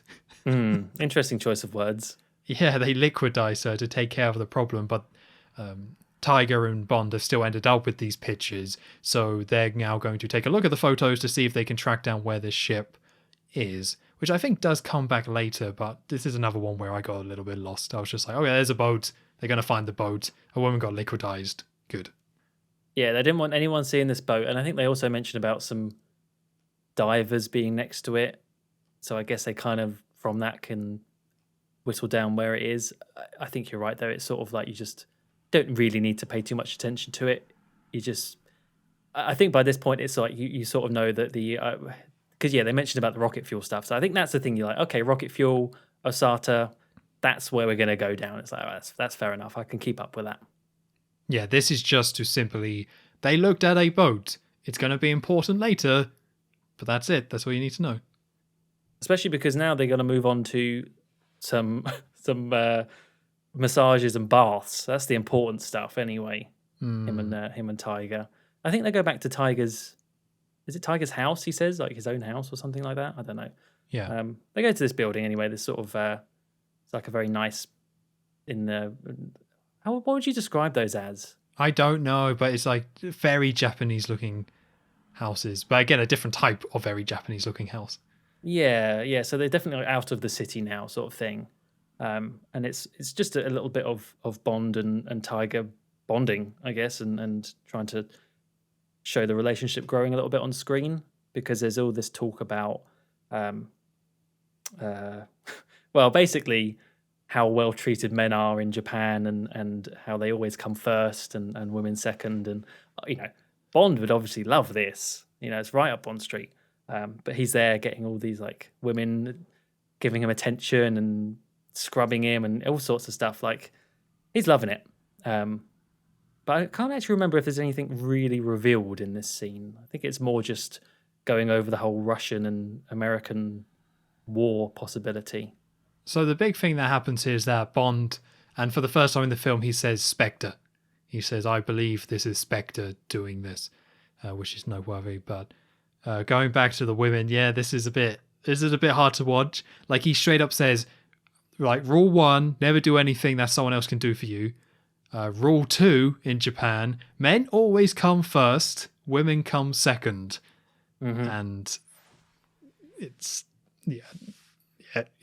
I don't think I need to say how not great this is. Not just from like a 60s perspective, but I don't know a lot about Japanese culture, but I would hope that's not true. But yeah, especially because all these women in underwear come out and are just serving him. Like, I don't mind the idea of Tiger is a powerful man, so has a load of women who will like give him a bath. That probably does happen, right? That's fine. But the fact that they have to spell it out as, no, Mr. Bond, women are second in this country. And Bond's like, I could get used to this. It's just like, okay. This film is pretty bad. I mean, no film has been very good in representing women, let's be honest. But this film is especially bad, given that I'm with you. I don't really know much about Japanese culture and what it was like in the 60s, especially. But there is a lot of that where it's about women second, and there's a whole thing later on about women with pig faces, for goodness sake. Like, they really don't hold back. So yeah, not great. I think there's a bit with the one bit I did like in the scene is where it's calling out Sean Connery's hairy chest, and it's like, and it's like Japanese proverbs say, "Bird does not nest in bare tree." It's like, I don't think that's a natural proverb, but there you go. It is now. It is now, yeah. Yeah. So something I do like on the subject of not this is Bond saying Spectre, and I think something I do appreciate about this film more broadly is how the last two Spectre films we had, from Russia with Love and Thunderball, it was very much seeing things from Spectre's perspective and kind of following along their plan with them. So in From Russia with Love, we get their plan explained up front and we get to know number 3 and number 2 and things like that. With Thunderball, we get to see number 2 straight away. And yes, we figure out what the plan is as we go, but all that stuff is very upfront and we spend a ton of time with Spectre. But this one decides to tackle it in a different way. Even though we know it's kind of Spectre, they decide to push them more to the background. I don't remember exactly when we first start seeing people who are 100% specified as, these are Spectre agent of things like that. And Bond in this scene does say, yeah, it's Spectre. But I like that they've been pushed to the background like that. It's nice to see a Spectre plot play out where we don't see them a lot. And actually, as the film comes in, is when we start saying, okay, there's Spectre and things like that. Like, we know it's Spectre, but it's a different way of doing it. And I can appreciate them kind of mixing up that formula and not going through the same motions that they did for Thunderball and From Russia with Love. I would agree. I would agree in the mixing it up. I think that is quite good. I don't think we get enough Spectre. Well, maybe not Spectre, maybe just Blofeld at the end of the film. But before we reach that point, yeah, I quite like how we're just getting the operational bits that are happening. All the rocket kidnaps and stuff like that. But yeah, I just wish we got more Spectre towards the end. Yeah, that's fair enough. Because, most of the time is Bond technically going up against Spectre, but yeah, he fights the front and the fake business that is used to hide Spectre. Then right at the end is when they come back. Yeah. So at the end of this scene is Bond getting a massage, and then Aki swaps in for the woman who's massaging them and starts massaging Bond. And then Bond notices and they kiss because reasons. Okay, I must have completely misread this then. I don't know. I thought maybe that was the same because Bond saying about how he was having a massage in Hong Kong that got interrupted, which is when he died. Died. So I presumed it was the lady from that scene. Well, how could it be? Because wasn't she in on the... Oh, no, but it's a fake, isn't it? Yeah, but I can't. I really could be way off the mark there. But yeah, either way, I think it's someone. You might be right, and maybe this is me being not great. But I took it that it was Aki, and because Aki and Bond had been hanging out, it was doing the typical Bond thing of, oh, Bond and a woman has spent more than 5 minutes on screen, so now they're going to kiss. So I kind of took it as that. I think it could have been either of us being not great there, but either way, yeah. But Bond just gets on with it with the lady there. So after that scene, we get Bond heading back to the Osata headquarters, wherever that is. Really, really cool looking building, anyway. Because he's going to follow up on the idea of the rocket fuel and what they're doing with it, sort of thing. So he's in disguise for this scene. He goes in as what's his name? Fisher? Mr. Fisher. Mr. Fisher. Yeah, Mr. Fisher. I think Tiger sets up a meeting between him and Osata. So he goes in there as Mr. Fisher, pretending to want some sort of business deal with some chemicals and whatever Osata deals with. And he gets there into the office, I think like 3 minutes early, one of the receptionists says, and hangs about in the office. And then that's kind of where we see a couple of the staff looking a little bit shady, watching him on a very noisy camera thing that's following him and tracking him around the room as he moves around. And yeah, eventually, is that his name? Is his name Osata? The guy? I'm not sure. Maybe. Is that just the company name? I'm going to call him Mr. Osata. that he arrives in a helicopter with a lady, and they come in and begin the meeting. And one of the things that I thought was quite strange about this is they put a lot of emphasis on the woman who comes in with Mr. Osata, because I think she keeps offering Bond champagne, and I think eventually he says yes. But yeah, there's definitely, there's a few of these shots where it kind of lingers on her looking at him, and so they're definitely setting up that something weird is going on. Pay attention to this lady, I guess.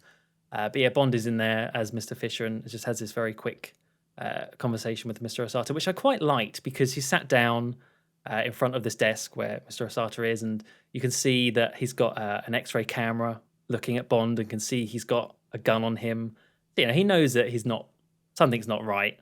So you sort of get this little back and forth conversation where it's sort of a little bit playing on the words of taking risks and things, and Bond thinks he's talking about smoking, but it's actually, it's just a little thing that I think is quite nice. But in terms of actually what comes from it, I think not much really, apart from Bond. And this is why I don't really understand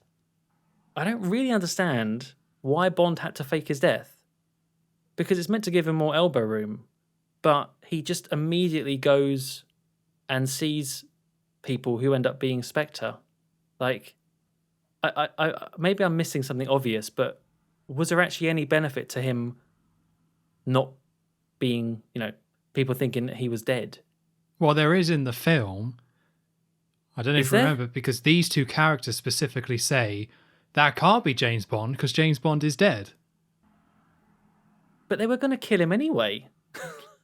Yeah, for different reasons, though. They didn't think it was Bond. They just thought it was someone being nosy and sticking into their business. And because it's Spectre, they're like, we don't like people in our business, so we're going to kill you. Yeah. Yeah, they do say that. You're right. I don't know.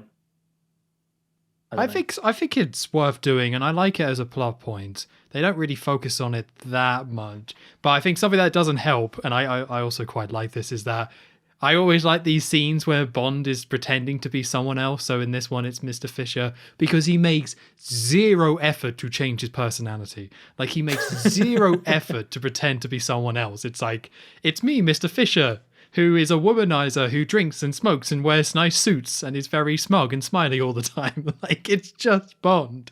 He's just pretending to be another name. So while Bond can be a good spy, it always makes me laugh, and I always enjoy it when he pretends to be someone else, because he never puts any effort to change anything about himself. There was no course in Cambridge about that. No, they were just like, be yourself.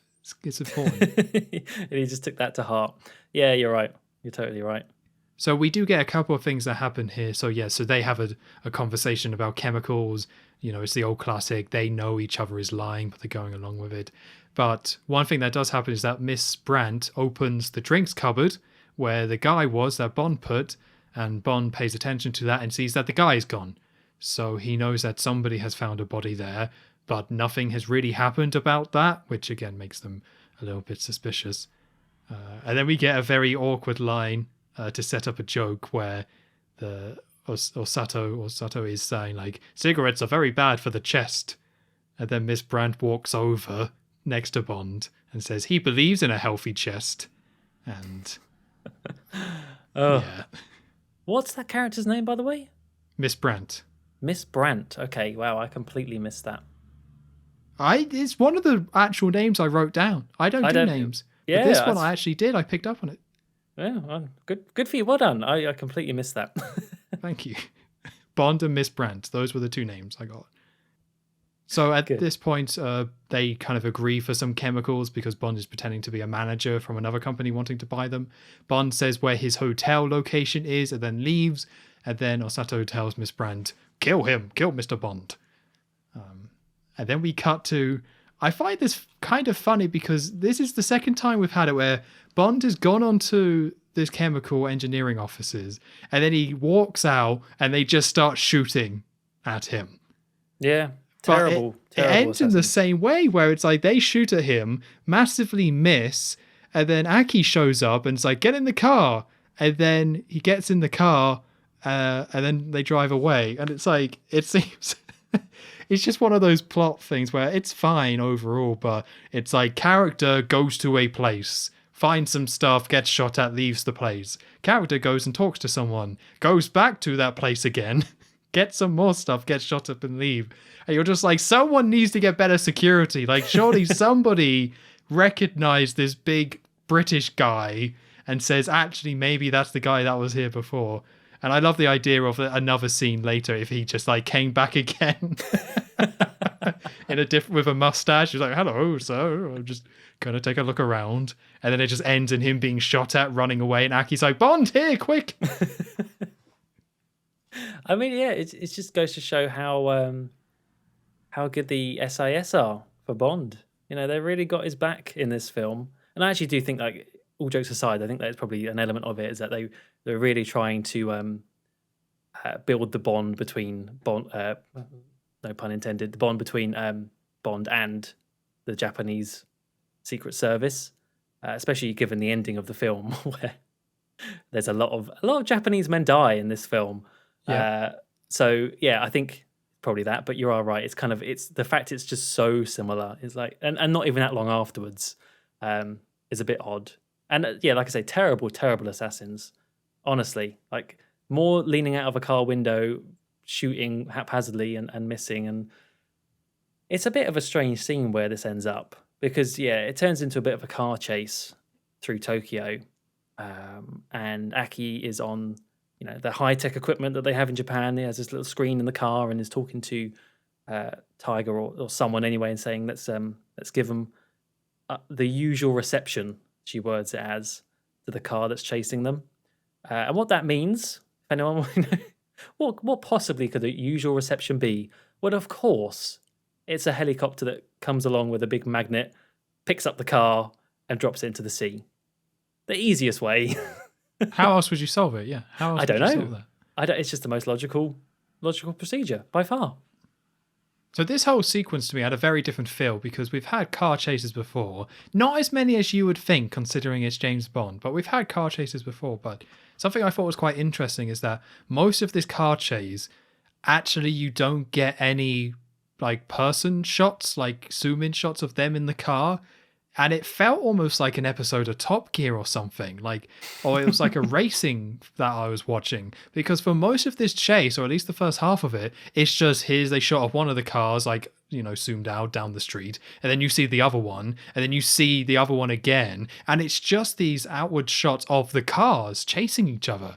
And it's really weird because normally in Bond chases, or what we've seen in the other films, is that they constantly cut back to Sean Connery pretending to drive and being like, what's going on here? Oh, I've got to get away. But this one, no, they really segregate it where it's just like, no, we're going to give you a ton of shots with people chasing each other, just like two cars. And then once we want to resolve this scene, then you'll have them talking with the rear projection, and that's where the helicopter came in. So I don't know if that's because of the director is different, but yeah, to me, it felt really different compared to any other chase we've had before. I think because of that, to me, it was better because you didn't have those jarring green screen, rear projection, whatever it was, those jarring cuts to Bond. So it didn't disrupt the flow very much. I don't know. I mean, having said that, I can't really remember much from this scene, so I can't tell you if there's any cool stunts or anything. I think it's mainly just the helicopter bit at the end. But yeah, and it definitely didn't stop them from doing those bad-looking shots in other parts of the film. But at least for this one, it's a little bit more seamless. Yeah, it's just very different. Because, yeah, I don't remember any stunts, which is, again, also makes it feel different. It's just two cars driving fast through Tokyo, which works, really. Bit like Spectre, really, in Rome. Well. Yeah, we'll get there. We'll get there. So at the end, the helicopter drops it into the ocean, of which Bond says, "Oh dear." No, I can't remember. What does Goodness. What does he say? Just a drop in the ocean? Just a drop in the ocean. There you go. There it is. I think "oh dear" would have been better. Oh dear. Wouldn't it be great if there was like a scene where Bond just says something that just doesn't make any sense or is really lame, and it just cuts to like the other person just looking at him. Like, what? Huh? I like the idea of taking the "oh dear" and dubbing it over all the iconic ones. Like, instead of shocking, absolutely shocking. It's just like, oh dear. I think that would probably work in most situations, actually. So maybe not a bad idea. Yeah. For England, James. No, for me. Oh dear. We're getting lots of ideas for re-edits during this podcast. I'm going to have to write them down. Oh. So yeah, Bond is then talking to Tiger, I believe, through the car video phone and says, tell M to send little Nelly and suggest that she's occupied by her father. Which, that's all you get. You hear the name Little Nelly a lot, but he's asking for Little Nelly, and now we know that's on the way. What could that possibly mean? They also say something about Ning. Oh, the boat. The boat's called Ningpo, which has been spotted at Kobe docks. That sort of leads on to the next scene. Yes. So Bond, Tiger says go to the docks because that's where the boat is. So Bond and Aki go to these docks where they find liquid oxygen, which means something. I don't. Rockets, clearly. Rockets. And then I don't know if I like this scene or not. So they are just walking around taking a look, and then a guy in a forklift just tries to drive into them without any warning. Yeah. And then he turns around and there's just these like stereotypical Japanese workers looking all like tough and gruff, like pulling faces like, yeah, we're going to get you, Bond. Or, yeah. You've come to the wrong dock. Like tapping a wrench or something in their hand sort of thing. It is very caricaturous, isn't it? Yeah. So corny. And then Bond just runs away. That's his kind of solution to this. So he sends her, they split up, and he sends Aki to go to shadow the ship to try and follow it, while Bond then gets into this chase scene of everyone following him. And, like, this is a weird scene because he's being chased by a lot of people and he gets up to the roof, and then we get this, like, zoom out shot showing all these people, like, hoarding over Bond as he's just, like, punching one or two of them. And then I think the main theme plays here. Like the da da da da da da da, and it's like it's very similar, but it's not the same theme. Oh, is it not? It's not the same theme. No. So what is it? I don't know what the name. It's I would try and hum it, but it's going to sound terrible. But yeah, it's similar in it has that. It's got the kind of similar sound to the rest of the score, but I really like this shot. I'm similar to you, where I'm a bit conflicted about this scene overall at the docks because it does have the silly henchmen, the silly dock workers looking angry at the beginning, and also we touched on it earlier about how there's a lot of death in this film, but death just done very, very quickly and nonchalantly, like just. And I think Bond in this scene in particular is just shooting willy-nilly. He just doesn't care. He's killing everyone as they're going after him. There's not even an attempt to try and, take out people. Non-lethally. No, just shoot them all. Shoot them all as they're coming up the stairs. But once he does get onto the roof, and it does cut to that helicopter high-angle shot, and it's a one-take shot of Bond just going through and beating up one or two at a time because they very helpfully only attack him one or two at a time. I just thought it really stuck out to me, and I wrote down. I think it's just a combination of the change of camera angle.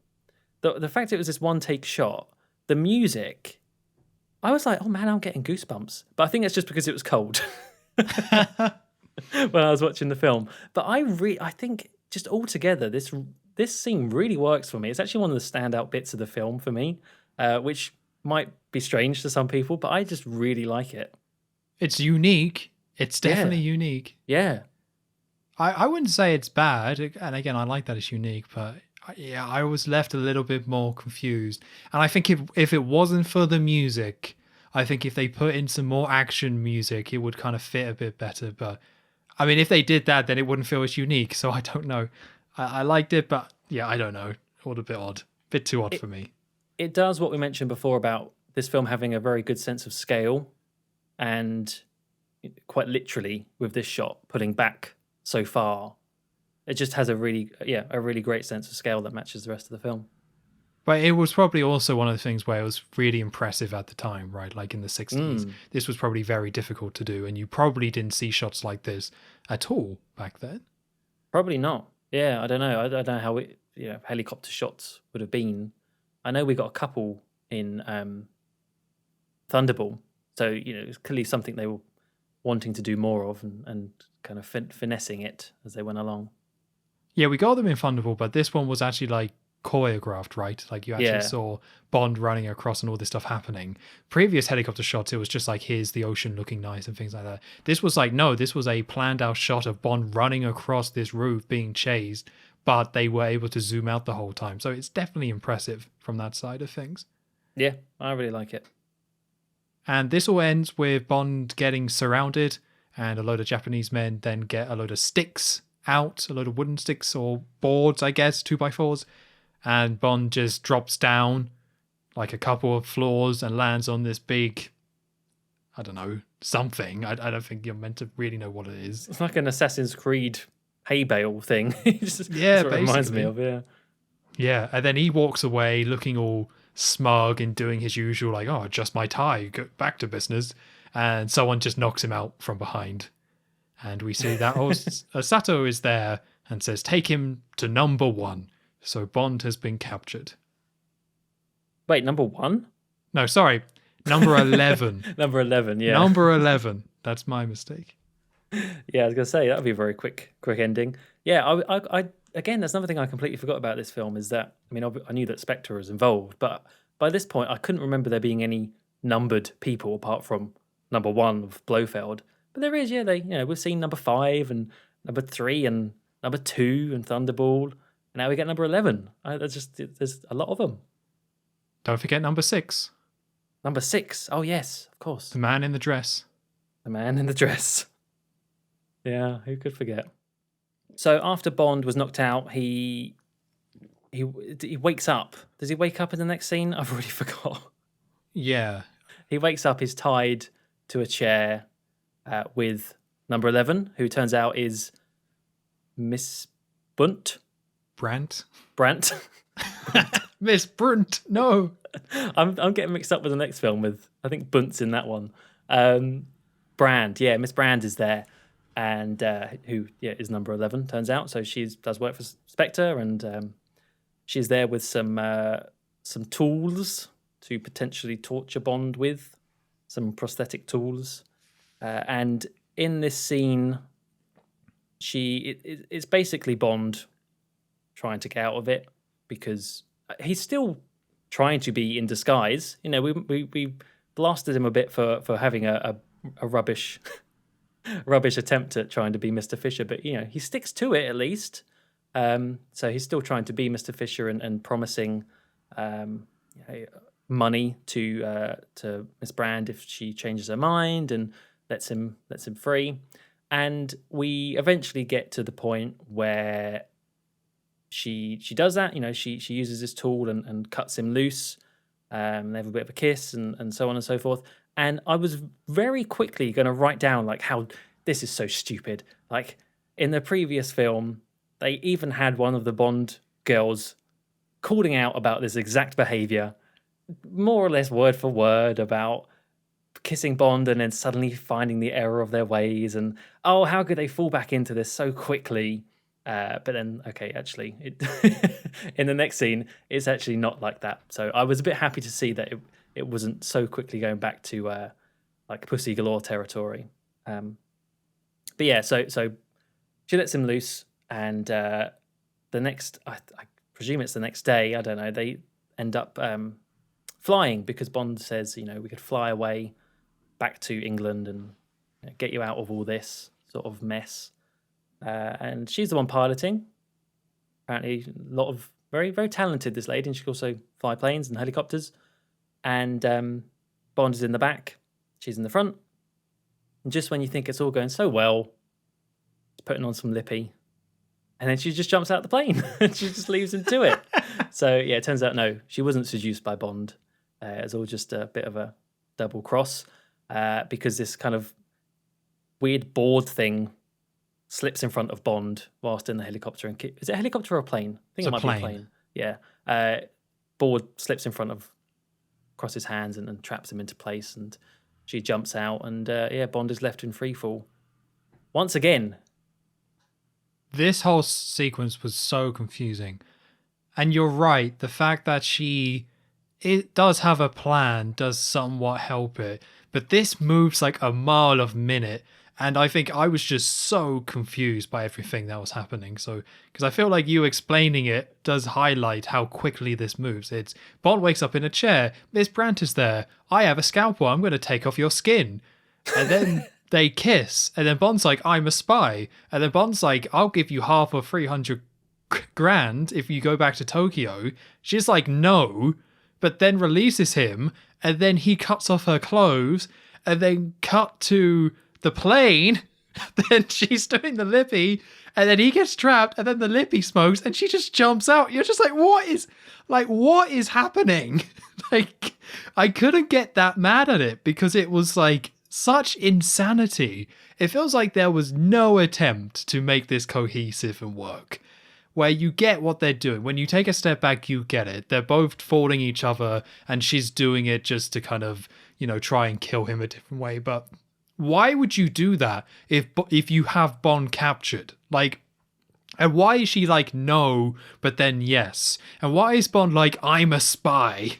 It's like, I mean, it makes for a funny moment of her jumping out of the plane, because the special effect on that isn't great.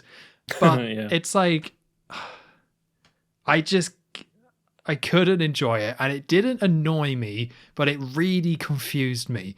And that some ways isn't good, but like, it's so odd. This whole sequence is so odd. Yeah, it did kind of annoy me, actually. Just at how unnecessary it all really was, because it wasn't. That's true. The whole scene with the plane falling, it wasn't tense or anything. It wasn't really that good. I mean, it was just an excuse for another explosion, like another instance explosion sort of thing, like we've seen with the cars previously. Yeah, I don't know. I guess it was to set up that she needed to be killed later on, but why does, Blofeld could have just done that anyway. So, yeah, bad. Waste of time. Not very good. Yeah, it's just so quick, because that, as you say, with the plane blowing up. So what happens is that her falling from the plane, she uses the lippy, actually is like a smoke bomb or some sort of small explosive, and Bond then just escapes. He just does, and then he goes to take control of the plane, which is all going to crash, and it's like smoking and things like that, and then he just lands it. Like, there's no real stakes here. He's on fire, and he just finds a nice area and just lands it, and then quickly gets out the plane, and then it instantly blows up. You get such a quick shot of the plane landing, and just a man like, oh, gotta go. And then just boom, instantly. And it's like, it's chaos. It's just absolute chaos. And that's it. And that's your scene. Yeah. Chaos, but not really fun chaos. Just chaos, really. Yeah, just chaos. So then we cut to Tiger and Bond talking, and basically he's telling her about the experience with number 11 and Miss Brandt, I believe. And Aki says, oh, Mr. Bond would never chase a woman like her. And then we get some... These are always my favorite Bond moments, where it's like, Mr. Bond would never chase a woman like her, right? And he's like, oh, heaven forbid. I can't do it properly, but like, these films have Sean Connery has such amazing delivery with some of these like sarcastic, oh, not me, not James Bond, tee hee hee.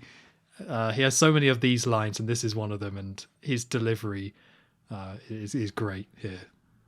I think what helped, it's kind of well known that by this point he was irritated with the Bond character, the attention it was giving him, and I think just being typecast. So it's why, there's a different Bond in the next film.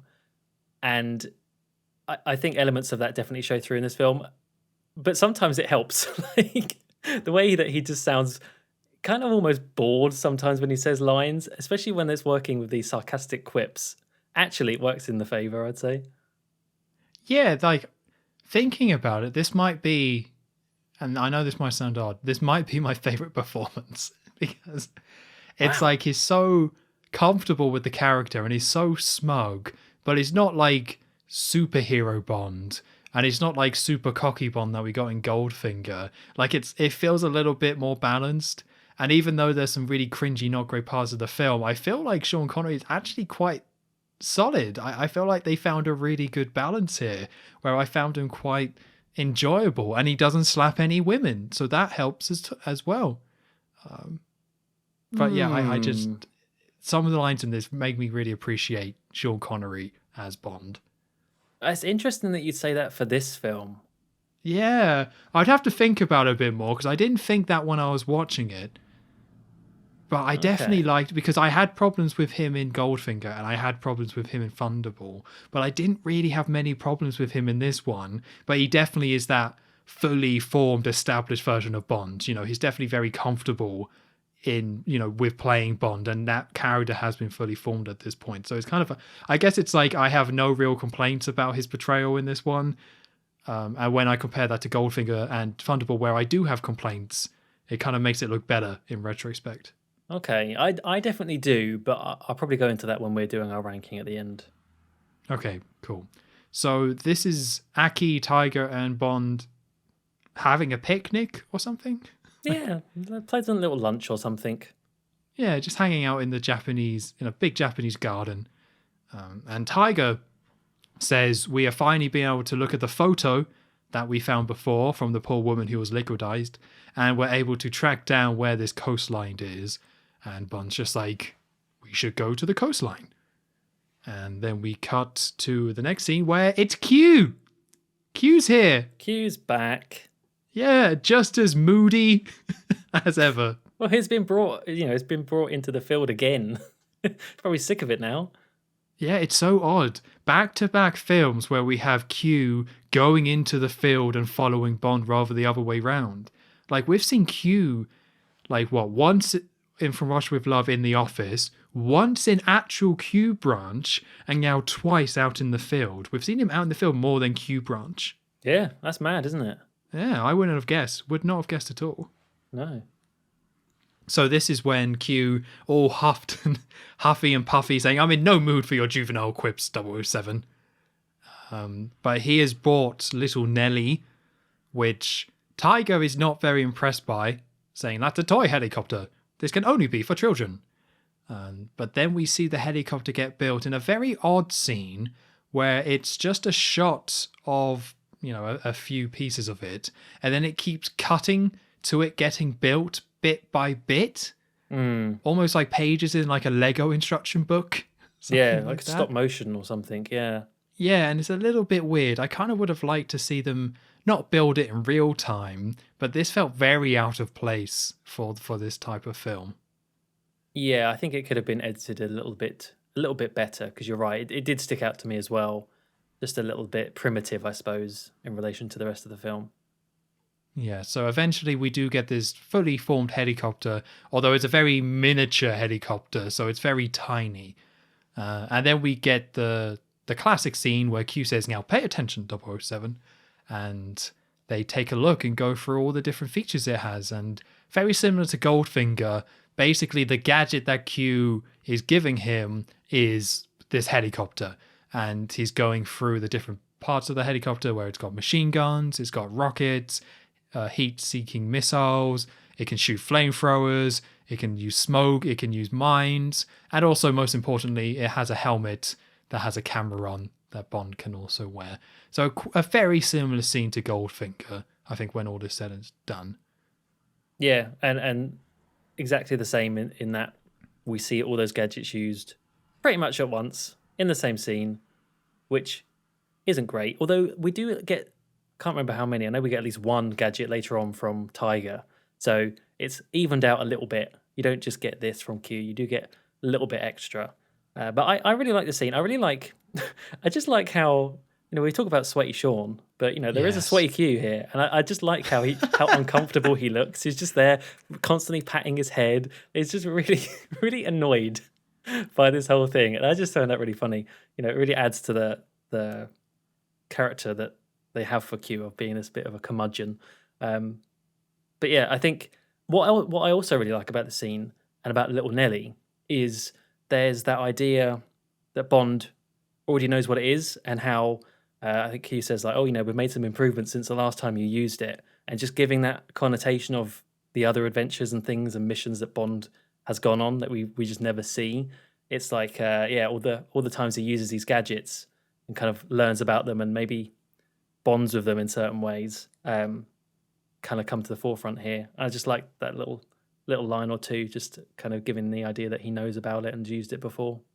So, do you know if little Nelly appears in the books at all? I don't think it does. No. Okay. Because I thought they might be referencing the books, but then, I think, yeah, I could also see it go the other way. I was just curious to see if it was in the original book. But seeming how you're saying it's about a castle growing a load of poison plants, I can't imagine why Bond would need a helicopter for that. So No, he climbs up the cliff in the book. Yeah. Oh, well, that sounds familiar. Mm-hmm. So from here, we go straight into Bond in this little helicopter going to check out this island. And he flies over this island and starts kind of checking it out. He sees a fishing village. He sees this big crater, but there's a body of water at the bottom that they focus on a little bit, but he doesn't think much of it. And basically kind of just reports back saying, hey, there's nothing here but volcanoes. But we get some more really nice aerial shots of this island. Like we talk about the variety of the shots, and that definitely, we get that here. And there is just something cool about seeing, even though these are not active volcanoes, it's still really interesting, a really interesting island to see all these big craters, especially by this kind of tiny fishing village that's nearby. Oh yeah, yeah, beautiful landscapes. I love the emphasis they have on those sort of shots.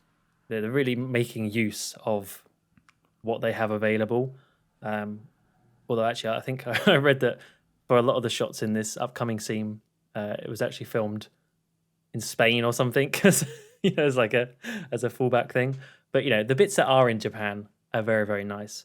And the one thing we're talking a lot about all the sort of camera shots and everything, and yeah, there's definitely an emphasis on making things look nice, and also just telling the story in more creative ways. So, for example, in this scene, Bond is out scoping this island, looking over the volcanoes and everything, and eventually he is chased upon by all these enemy helicopters. But the way that that's revealed is not just a hard cut to, oh, there are some bad guys. It does it a little bit more tastefully, and having Bond looking at the shadows on the rock of the volcano, and then seeing there are extra shadows forming behind him of the helicopters.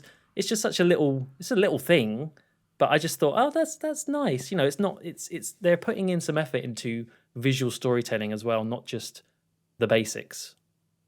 Yeah, I thought that was really neat as well, because you were just kind of experiencing it how James Bond would experience, right? Like that is probably how he would see it. He would see the shadows, and it's not surprising that something like this has happened. It just makes it feel a lot less simple, like the first two films we talked about being simple, and at this point there's definitely adding in a lot more wrinkles to make it a little bit more interesting as a film, which is always appreciated. Yeah, and I think this whole scene with Bond fighting all the helicopters and showing and using off all the gadgets that Q just outlined, all the heat-seeking missiles and mines and flamethrowers, it's really good. It doesn't really hang around. It doesn't outstay its welcome. It has Bond taking out these helicopters one by one, pretty much in various different manners, and you get your explosions and everything like that. You get the Bond theme, like the actual Bond theme, none of the, like you were mentioning earlier, not a twist on it. It's just the Bond theme, pure and simple, playing over it, which I feel like you've got to have, really, haven't you? So yeah, I really like the scene. Yeah, I really like it as well. And yeah, there's a few things that, because this really is the same setup as the Goldfinger one, where Q says, here's all your gadgets. And then he goes out and he gets chased and he just uses all the gadgets. But I think there's a few differences here. The first one is what you said with the shadows and the setup and help. And seeing the Bond theme, or actually having it play over Bond in action, is so cool. Like, it's way cooler than it probably has any right to be. But it's because we just haven't seen it before. They normally save the Bond theme for like airport security and things like that. So it's nice to finally see it be used in an action scene. It's definitely not something they could do more than once or twice, But I do Yeah. feel like it's kind of been worth the wait with this one because it is a very kind of unique fight. And that's what I think works better with this one. It's just visually more unique and interesting to see this tiny helicopter dogfight than it is to see one car driving and one car kind of following. Because yes, you do kind of roughly know how it's going to go, but it just feels a little bit more different that it's these helicopters instead. It's not just cars. And having the guards shoot at him and having Bond kind of maneuver around them as well. It's not just Bond driving forward and then using the thing. He has to kind of position himself in certain ways in order to use the gadgets. So with the flamethrower ones, he has to be a lot closer to them. So one gets close and he uses his flamethrower.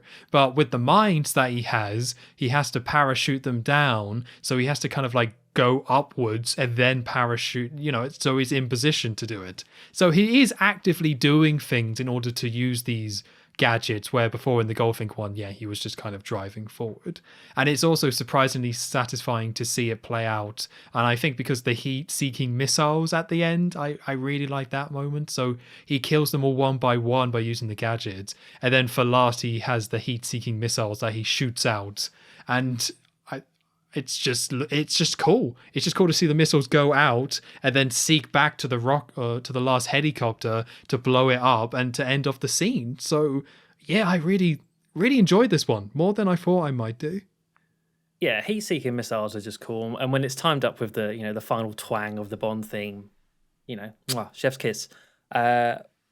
One thing that I think kind of separates it and elevates it above the Goldfinger example of having the DB5, having all the gadgets and stuff, as you were saying, which I agree with what you said, is that when it comes to cars, you have 2 cars or 3 cars, however many bad guys there are, and yeah, Bond's car is cool, it has all the gadgets, but it is a car, right? So the best it can do is go faster, maybe, or something like that.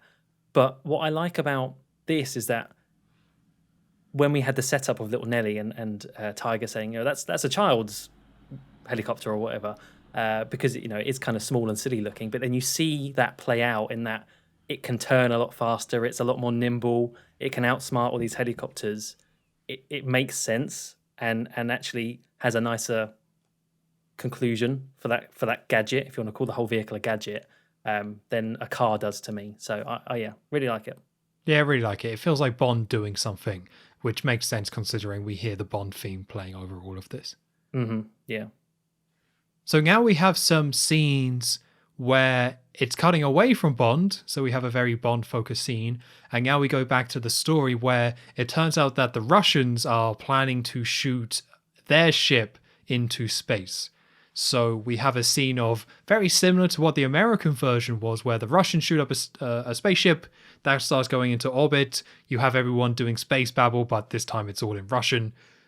And then the bullet ship shows up, or the bird ship, whatever it's called, shows up on the radar, opens up, eats the Russians, and then no more Russians. Something I really like about this scene is the music, and something that's cool about this is that there's a very specific piece that plays for all these space scenes, and I like the tension that comes with as soon as you start hearing that music, like before this ship has even been eaten or before the bullet ship even plays up, you start hearing that theme, and when that theme kicks in, you're like, yes, I know what's going to happen here, but in like a good way. I can appreciate that. Yeah, it's like the Jaws theme. It's a dun it's just those first little notes of it. You think, oh, here it comes.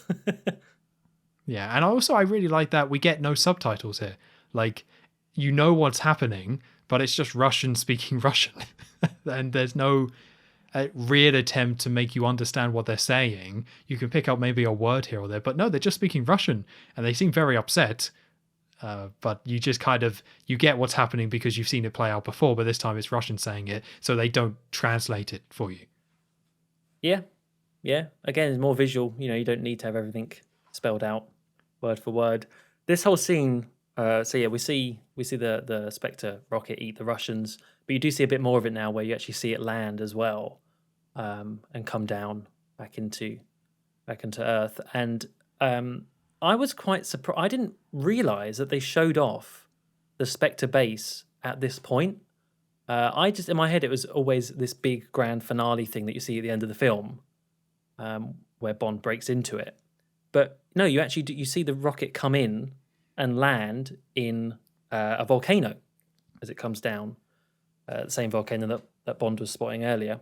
And I kind of that surprised me a bit, because actually I think, if anything, it kind of undersells that whole set and that base. It's one of the most talked about bases and things in Bond, because it was a real set they built, this gigantic volcano space lair, and it's huge, right? It's absolutely humongous, and it's all real, and you can tell because there are actual people there, and every now and then there's like a dodgy map thing, but that's for when it's like far away or something. But like there's monorails going around it, and there's vehicles in there, and there's people, and it looks great. Like, it's always talked about being one of the best things about this film as well. But I don't know, it feels like they sort of could have done more with the big reveal of this, and it's just kind of shown off now. It's almost like they just kind of showed the cards a bit too early. I don't know how you feel, but I just maybe I quite liked it, but I just like looking at this set. So for me, it's kind of, I can appreciate them showing it, and I also appreciate them saying, okay, here's the bullet ship eating the Russian ship, but we're going to give you a little bit more. Maybe they could have just shown the crater opening and then the ship going down and then it shutting again. But I don't know. I like looking at this base. So getting more of a chance to see it before the big finale, I thought that was quite neat. I just like seeing it. Good base. It's good base. So, yeah, and also I thought it was quite impressive that they actually show it falling down to Earth. Like, again, it's clearly a fake effect, but like they actually show it falling down. It's like, oh, that's quite cool. That's cool that they tried to make it you're following this ship down and you don't necessarily know where it's going to land, but you're kind of on the journey with the ship to find out where it's going, and seeing that crater that Bond was just at and have that open, that was cool. I really liked that moment. All of the shots with the models, I think, are pretty, they're either good or they're okay. We mentioned at the beginning the pre-title sequences. It's when you get people and you're having to sort of merge them with the model shots. For me, it's where it gets a little bit messy.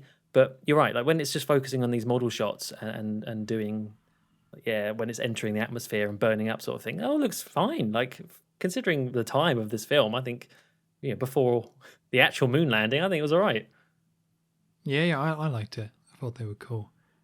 So now we have a lot of scenes that kind of jump around a little bit. It's one of those moments, something that Thunderball set up, and I think we're going to see a lot more as we go. So the Russian ship has been taken, and we cut to the Pentagon, where they're like, well, we didn't do it, but the Russians are going to say we're going to do it.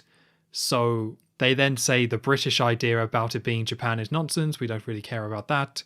So we get a little bit of setup of, well, America is thinking about all this. And then we go back into the base, where we cut to Osato and Miss Brent inside the base, and we see the classic white cat and Blofeld in his chair. We don't see Blofeld yet. We're still focused on the cat instead. But we're basically seeing this operation go down, where they take the Russians out of the ship and they take the astronauts out and go to arrest them. This is actually quite slow, to be honest. Like, this is very similar to Dr. No. You see this procedure. Like, they really want you to buy it that this is actually a rocket landing and there's a big crew here. So it's quite slow, but I think it's a pace that I actually quite like. So finally, we also have the mono cars as well that we see. Blofeld goes to the apartment and we see his feet. And in my notes, I put that cut to Bond talking to people, which I wish I put more notes or wrote that down more. But I think during this whole sequence, we see Bond briefly. You lost me there. I might be talking nonsense. Like, this does move quite well. Ironically, the bit of them taking everyone out is quite slow, but quite a lot of stuff happens here. We go through quite a few beats quite quickly. But I don't know what that means. But I think we quickly cut to Bond elsewhere, only to then kind of cut back into Blofeld. I can't remember. The only thing so the thing that stood out to me with this bit in the base, the Spectre base, is that you were hearing Blofeld speak, and it's a new voice because ultimately it's a new actor playing Bond. And Blofeld. sorry, Blofeld, not Bond. That's the next Not one. yet.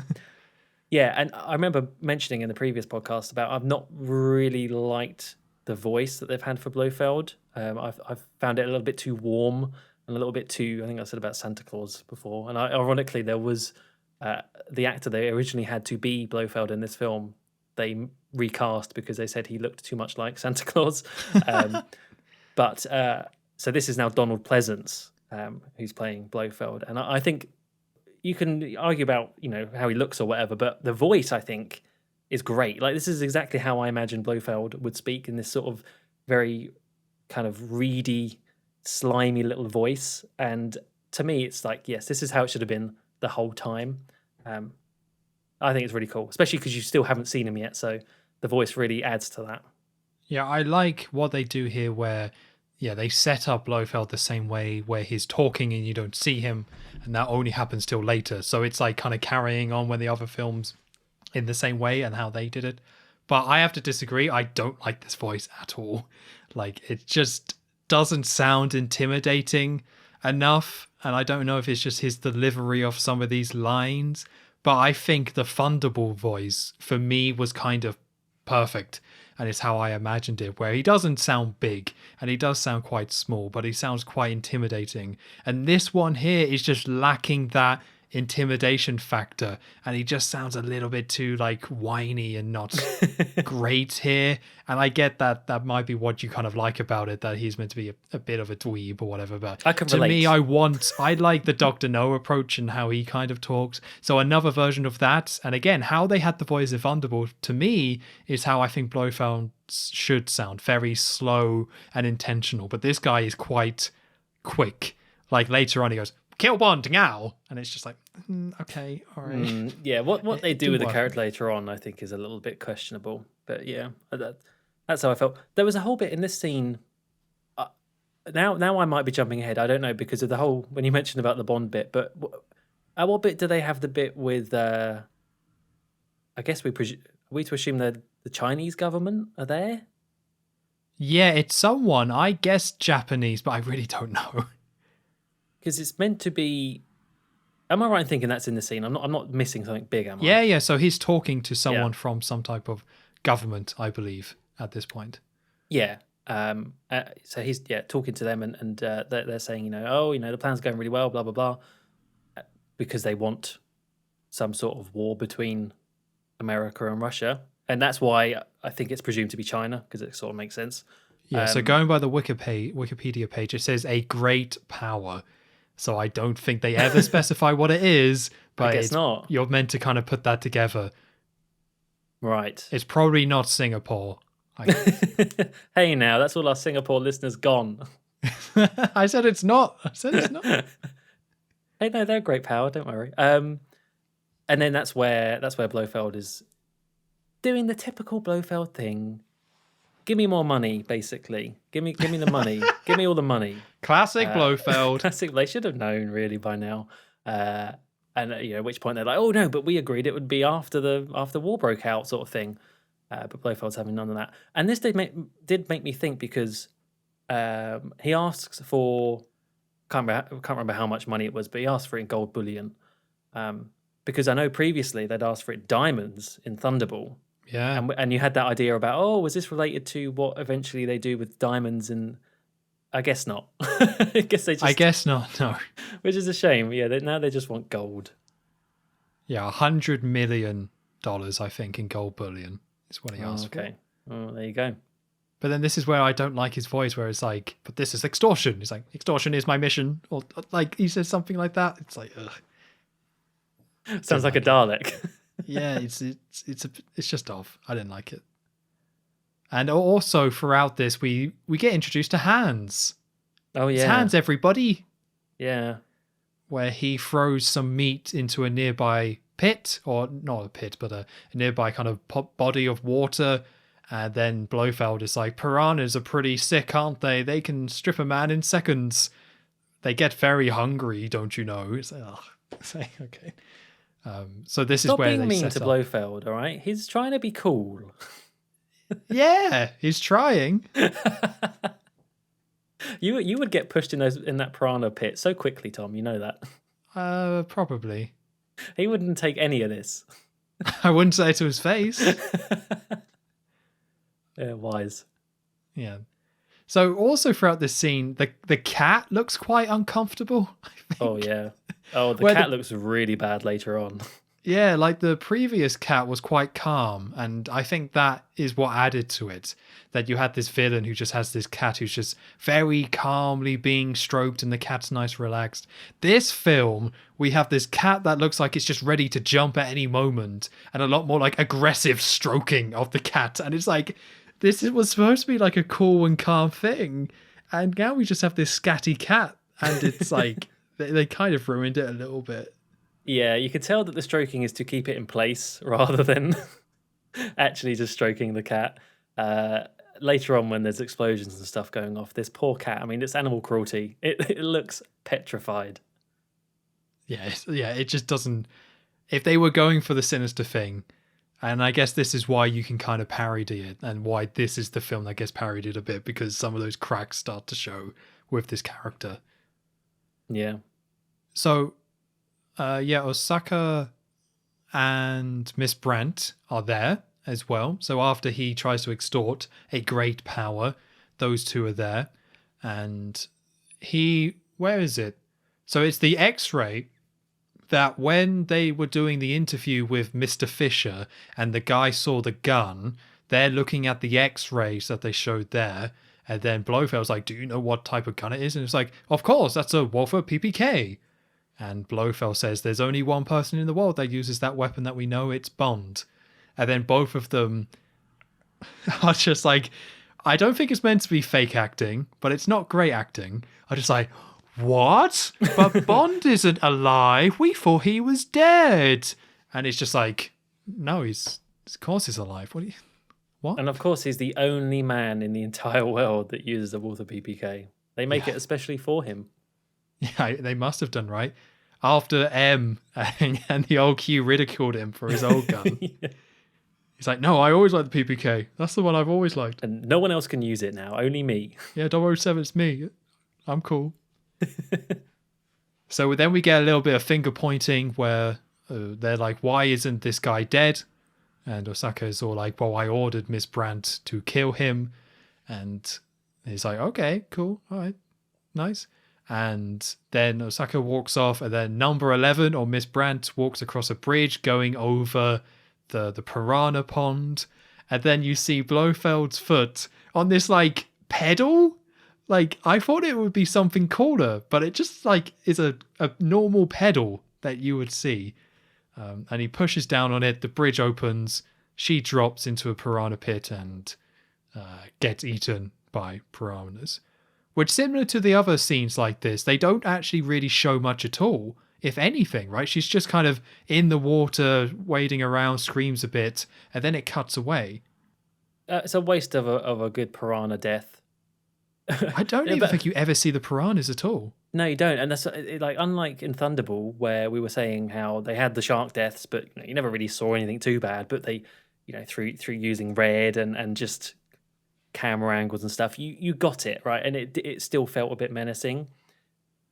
There was just none of that. It's just bubbles and people splashing about. It's just a waste of what could be a cool thing. I don't know. Maybe it's just harder to. Maybe can you even, I don't know, what filming piranhas, but yeah, kind of lame deaths for what could be quite cool. Yeah, I don't like gore in Bond films, or not proper gore anyway. So I don't want to see her being eaten alive by piranhas. Like, that's not what I'm looking for here, or even piranhas like nibbling at her or anything like that. But yeah, she just splashes around and then they cut away and that's it, which, in some ways that's enough, but it kind of, like, you could say it's anything in that pit, like ill-tempered sea bass, for example. Like, oh, you gotta watch out for them. I think that's the joke, right? Like, that they don't show what's in the pit. They tell you it's piranhas, but you have no reason to kind of believe them. And that's what's kind of lame. Like, even if you just saw them a little bit, you were like, somewhat connect the two. But yeah, it's just a load of water. and it's quite obvious.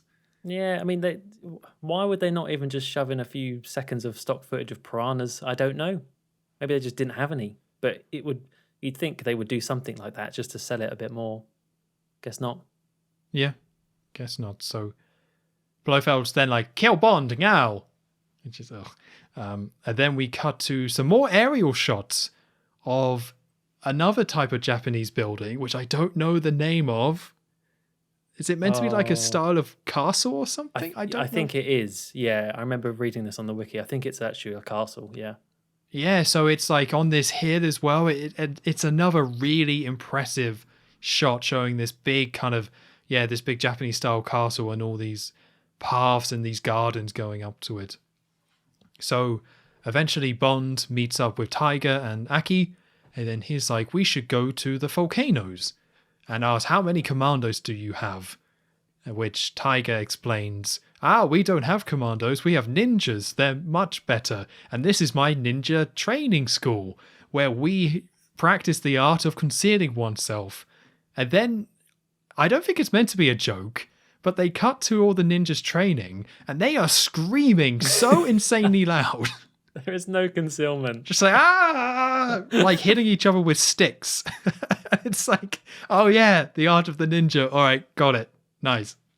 It reminded me a little bit of Spectre Island in From Russia with Love, although not quite as comedic, I would say. I think in this, they're actually just trying to show off cool martial arts and things. There's no silly weapons, and there's actually just people using what is it, kendo, where they fight with the sticks. I think that might be what it's called. I think that sounds right. Yeah, kendo and shurikens and stuff. I don't know if that's actually accurate, but I mean it looks cool. So yeah, this could have been, I think, quite bad, but actually it's clear that they're just using people, like highly skilled people that actually know how to do this stuff. They're just recording them doing it, and that's fine. Like, it's just more of showing the sumo match at the beginning of the film, just showing off more Japanese culture, I guess. Yeah, but if this was meant to be cool, I personally would say it's not cool. It's just more silly. So enjoyably silly, but it's just a load of people screaming, doing all this random stuff, which is meant to be them training as ninjas, which, it's fine. But the idea of a ninja training school in itself makes me kind of raise some eyebrows as well. Like, that's a little bit odd. But yeah, again, it's fine. It is that Spectre scene where it's just these guys going around screaming and training and fighting each other. So, it's fine. What is not so fine is what happens next in the story. And you're going to have to remind me, because this is a little plot hole for me that I just missed. Why does Bond need to pretend to be Japanese? So, it's a great question. It's one that has no true answer, I think. Okay. It's one of those that philosophers are still talking about.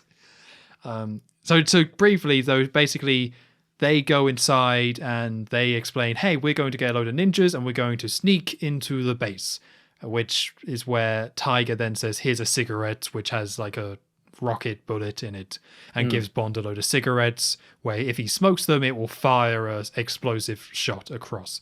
And then following that, Tiger says, you need to become Japanese, you need to train as a ninja, and you need to take a wife for all this to work. Now, I think the reason why he has to become Japanese is because he needs to blend in when he goes to the fishing village. Okay, good. Because that's how it is in the book. Okay, cool. And that in the book, it's because there's the fishing village is close to the cliff where the castle's on top and where Blofeld is. So he needs to, and they're very, they have very specific rules on this fishing village. That's why he needs to pretend to become Japanese.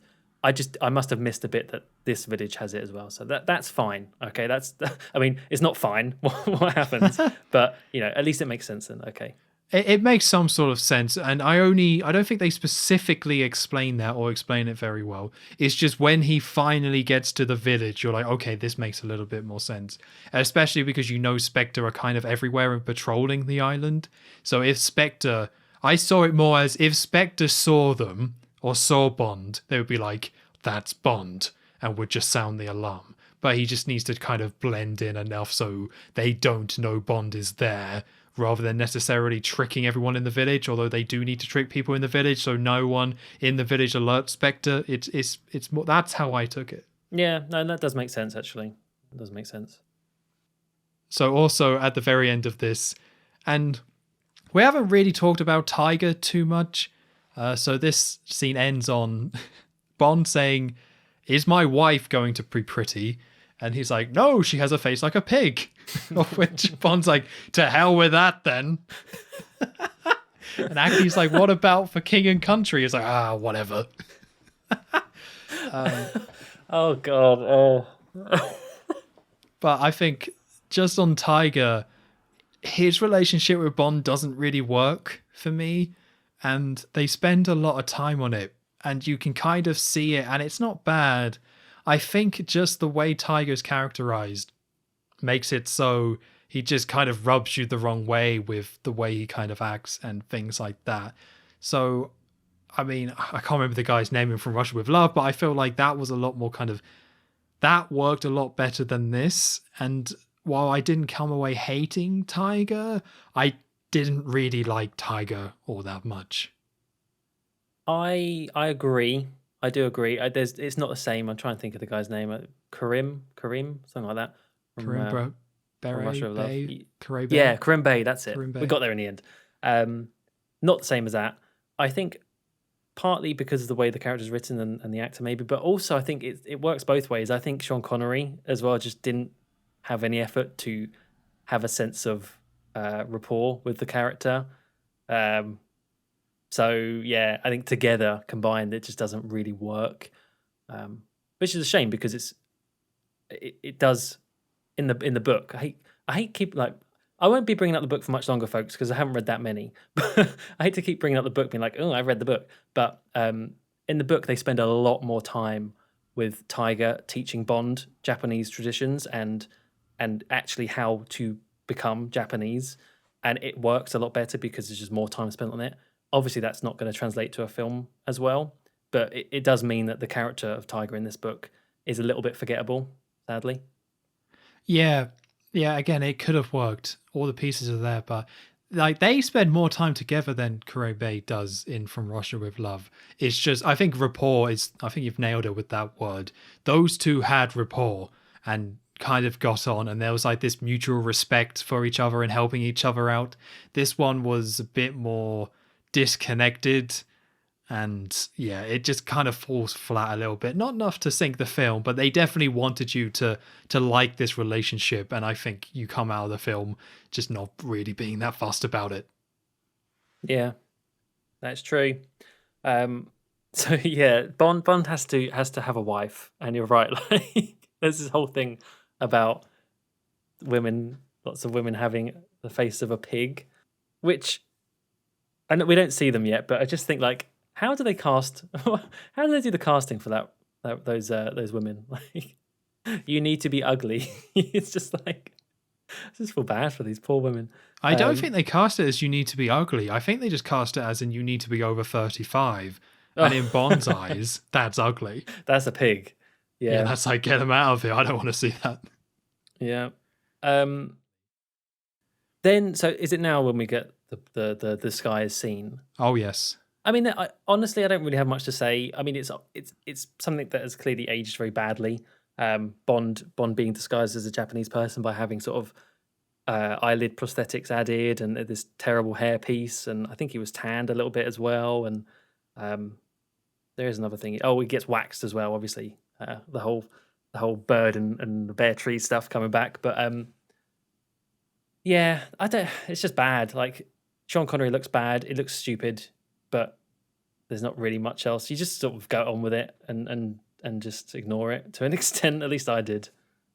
Yeah, it's all very strange though, because this whole scene of them transforming, it's not just like Bond goes to a beauty parlor or something and then they tilt out his hair. He's like lying on a table and it's treated like some sort of operation is going on, but it's being done by the same women that was giving them a bath, all in their underwear still.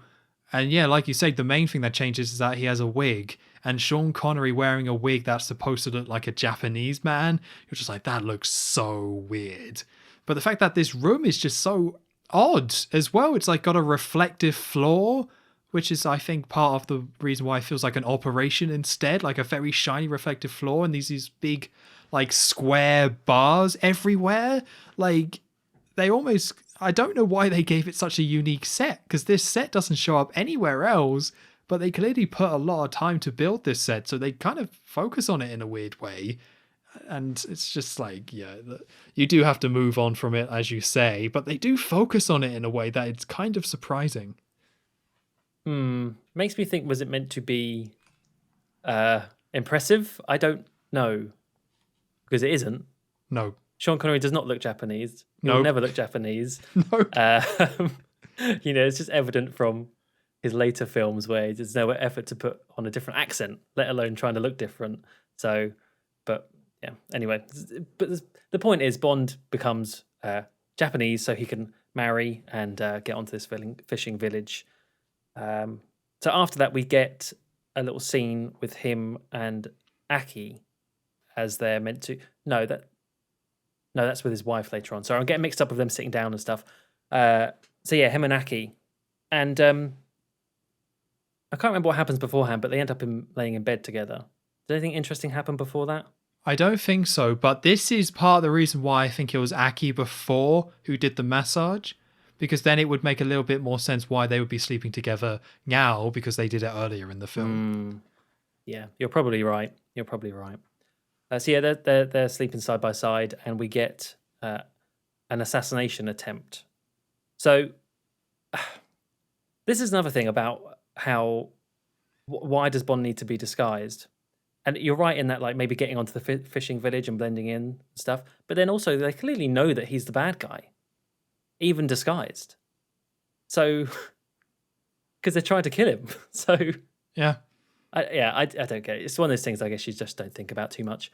But yeah, there's this guy that's kind of creeping in from the roof and the rafters. And actually, I quite like this as far as assassination attempts go. It's different. So he has this long bit of string, which he unfolds down to Bond's mouth from the ceiling and hovers it over his mouth and gets some poison to drip down. So it follows the string, the drip, all the way down to the bottom, trying to drop it into Bond's mouth, which he almost does very, very nearly until Bond moves just at the last second, and and Aki moves into his place, and the poison goes on her lip instead, and then yeah, she dies, unfortunately. There's not really much to this scene. They wake up and she's dead, and yeah, it's kind of glossed over a little bit, really. Yeah, that's it. It's weird because Aki has been a big part of this film. Like, we haven't Yeah. talked, like, she's been around a lot. But when Bond's son wakes up and sees her dead, like, that's kind of that. And I think Tiger maybe shows up and is like, but then it's never talked about again. And I think the real reason is because Bond's about to get married. And this film is actually really odd because I don't think it has a proper Bond girl, like, not a unified one. You go from, like, that girl at the very beginning to Aki is probably the closest, but then they kind of just kill her off in order for Bond's wife to pretty much become the Bond girl. But it kind of means that there's no real proper Bond girl that stands out from this film because it's split between Aki and Bond's wife. Yeah, you get Kissy, is the name of Bond's wife at the end. Who they definitely have that as she is the Bond girl at the end, but she's in it so little, really. It doesn't feel that way. It doesn't really feel justified. You're right. It's a little bit lost, I think, in this film. Yeah, we've seen this before with Goldfinger, and it happens again. They sometimes just get this very confused. Rather than just picking one character and having her develop as you go, sometimes they're just like, yeah, just kill her off and move on to the next one. Yeah. We got Jill's sister, whatever, Pussy Galore, wow, it's fine. It'll do. That happens. Yeah, whoever's around. And that basically is what this scene is. But I agree. I think this scene's quite cool in terms of the assassination scenes. Seeing someone trying to assassinate Bond in a different way that's a little bit more creative it is always enjoyable. Even though the way he gets out of this one is just, I don't know, turning his head like incidentally, and that's it. Day saved. No, there was a gadget. He was actually using a gadget in his sleep, which moved his head to the side. Now listen here, 007, if you ever find yourself about to be poisoned in your Just dreams, dream about falling and it will activate. it's thought of everything. Oh, good old Q.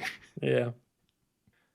So after that, we then cut to Bond training because there's supposed to be like this sense of time passing here. I don't know if they specify how long Bond spends training, but the idea is like well, they do say that it's like a week or something until the ship launches, the US ship. Yeah. Something like that. So there's meant to be this sense of time, although it goes quite quickly, which is probably a good thing, to be honest. So we then cut to Bond training using like bamboo sticks. And we get some more shots of people just training as well, including a man breaking a block of ice with his head, which, again, if that's meant to be cool, like it's impressive, but in this context, I wouldn't say cool is the word I would use. It's you can tell they've just went around to people and said, who can do what? Right, you can do kendo, do some kendo for us. What can you do? Oh, all right, you can smash some ice. Great, you do that. Yeah, we'll put it in the film. We'll stick it in there somewhere. Yeah. So then we get a scene of Bond practicing, and he loses at the practice, but then the guy has a knife at the end of his bamboo stick, and he tries to stab Bond. But Bond, despite losing at the practice, is able to just grab it and stab him. And then he's like, well, he was an assassin. And Tiger's like, okay. Yeah, so our security is compromised. That's fine. It's only our ninja training school. It's no big deal. I just don't get the point of this scene. We've already had an assassination attempt. Did we need another one? Yeah, I mean, that's why I say I don't understand why Bond is still being attacked or tried to be killed, because they shouldn't know he's here now, right? That's the thing I just don't get. But so another guy dead after that. I don't know how much time is meant to have passed, actually. Yeah, you're right, because I guess the idea is that Bond is learning some of these skills and arguably never really uses them. So that's not true, actually. There's a little bit later on you could argue was a ninja skill.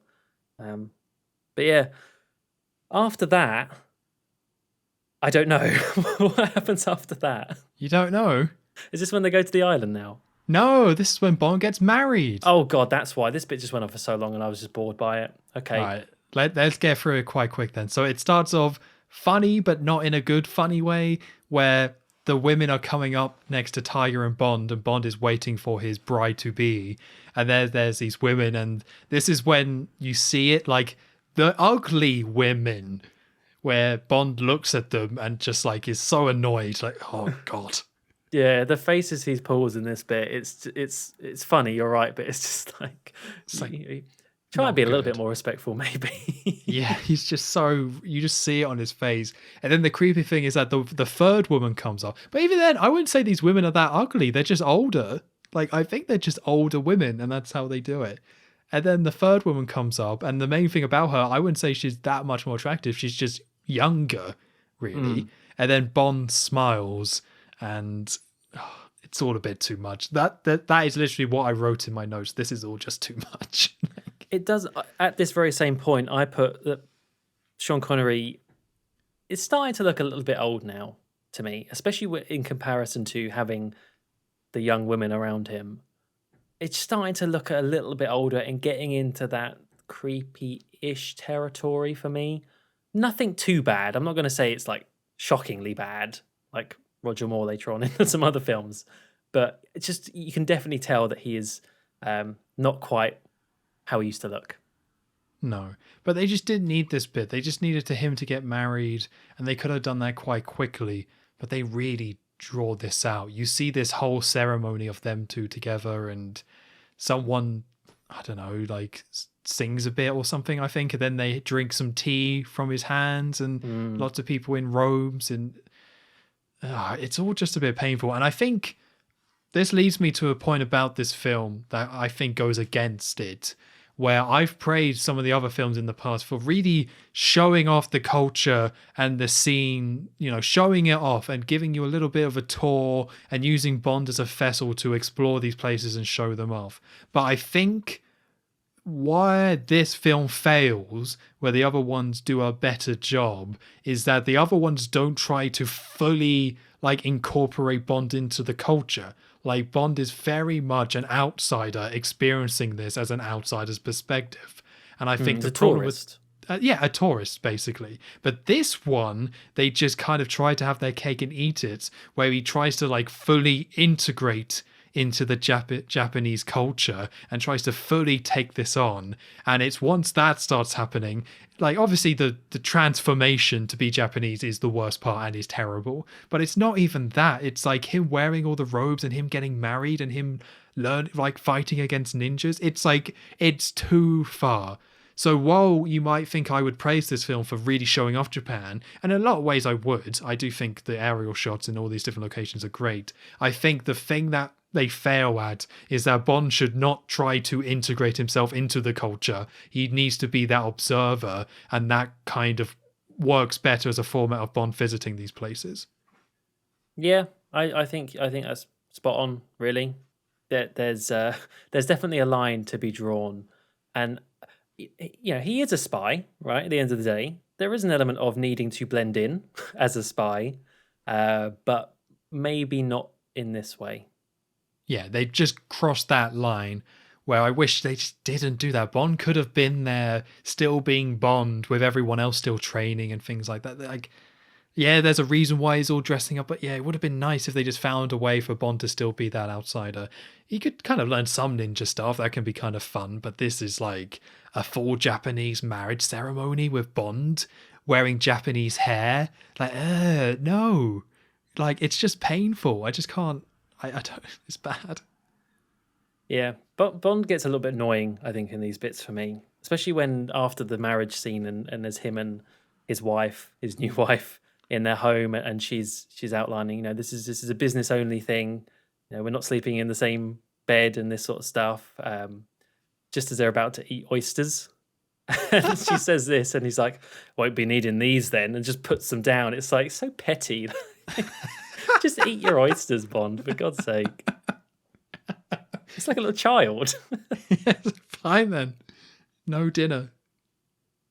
So after that, everything's now been ready. He is now fully Bond's son, so he's ready to go to the fishing village. So they all get onto these boats. They all put on these big straw hats, which is kind of like, why did they give him the hair if he's just going to wear a giant hat? Don't ask questions, Tom. Don't ask questions. Move on. So they're finally at the fishing village, and Tiger says, "Hey, my men are on the island.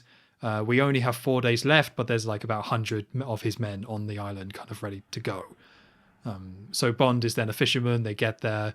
Apparently there's a funeral going on, which I didn't pick up on until afterwards. But there's like a ceremony going on the island. But they go to Kissy's house, and this is when, that scene plays out. He's like, there are separate beds because this is only professional, so he sulks and doesn't eat his oysters. But there's another awkward line, and this is when we start hearing Kissy's dialogue, which is more bad dubbing or just bad delivery, where she's just like, my parents are dead. It's like, oh, Jesus, all right, you're just going to... Oh, okay, yeah. Just going to come out with that, I guess. Cool. Charming. Yeah, I missed that, but I'm not surprised. The dubbing does wreck a lot of the end, like especially when we get to this point in the film. It's not great. They clearly didn't spend much time trying to match it very well. No. So then we cut to night, but we get some more Japanese sounding music. And I complained about the Japanese version of the Bond theme earlier, but now that Bond has gone all in with being Japanese, I now tie it to that, and it makes it way more cringy. Like, they could kind of get away with it before, but now that we're seeing Bond's son and doing all this sort of stuff, I'm like, oh, like, I can't hear that Japanese sounding or style of music without cringing a bit. Oh, okay. I think I've just about kept them separate, so I can still appreciate it a little bit. But I can see how that would, they're just synonymous with dolled up Sean. Yeah, it's a bad look. Like, separately with the music, sure, but in my head I now tied that to this kind of, sure, there's a phrase for it. I can't remember. I'm sure there's a phrase for this, the cultural appropriation or something like that, but yeah, it's pretty bad. Yeah. So we cut to night and Tiger is talking to Bond, and he says that the US president has announced that another missile or rocket ship is going to go tonight. So they no longer have 4 days in order to do it. They have to go tonight. And Kissy mentions there's a cave nearby where somebody went in, and when they came out, they were dead. And they decide, hey, we should go and check out that cave. Yeah, I mean, that's a smart idea, isn't it? Yeah, why not go in there? Yeah, so they do, and they go in there with a little boat to the sides of the cave, into the sides of the volcano, down the cave. Or they don't spend long there because Bond smells gas, so they escape and swim back. They swim very far in a very short amount of time. Like they cut, and it's like they're already like half a mile out from the cave. But there was gas there as a bit of a deterrent from whatever is there. So kind of solidifying the fact that it's something's going on that volcano. And yeah, that's what that funeral was the lady coming out of there dead. So they, again, Bond knows that something's going on here, and because of the gas, they say there's a tunnel going up to the volcano. So they decide, instead of going up the tunnel because of the gas, they have to go up on foot. So we get a lot of shots of them just climbing to the top of the island, which gave me some Dr. No flashbacks, especially because she's in a white bikini, similar to Honey Rider. I don't know if it's meant to be a direct comparison. I would guess probably not. But Dr. No had all those scenes where they're just going across an island with a woman in a white bikini, and the same thing kind of happens here. Yeah, definitely. So they climb up and then climb down. They get to the rim of the volcano and get towards and look down and go and inspect it further, which is then when they realize that, oh, hang on a minute, that's not water. Bond throws a rock and it turns out, it's a big metal sheet. So he goes to explore it, and that's actually when, just fortunate timing, a helicopter is coming down into the volcano, so it starts to open and gives Bond a chance to look in and get in. The one thing I don't understand though is that later on we learn that there are guns and everything and cameras in exactly where they are, and they're not used here. Don't know. Maybe they thought Bond hadn't found them. I don't know. Maybe he was blending in with his grey outfit. Maybe it actually worked. Yeah, the ninja outfit. Yeah. Oh, there's just some rocks moving. It's fine. But slightly before this is also where Kissy and Bond end up kissing.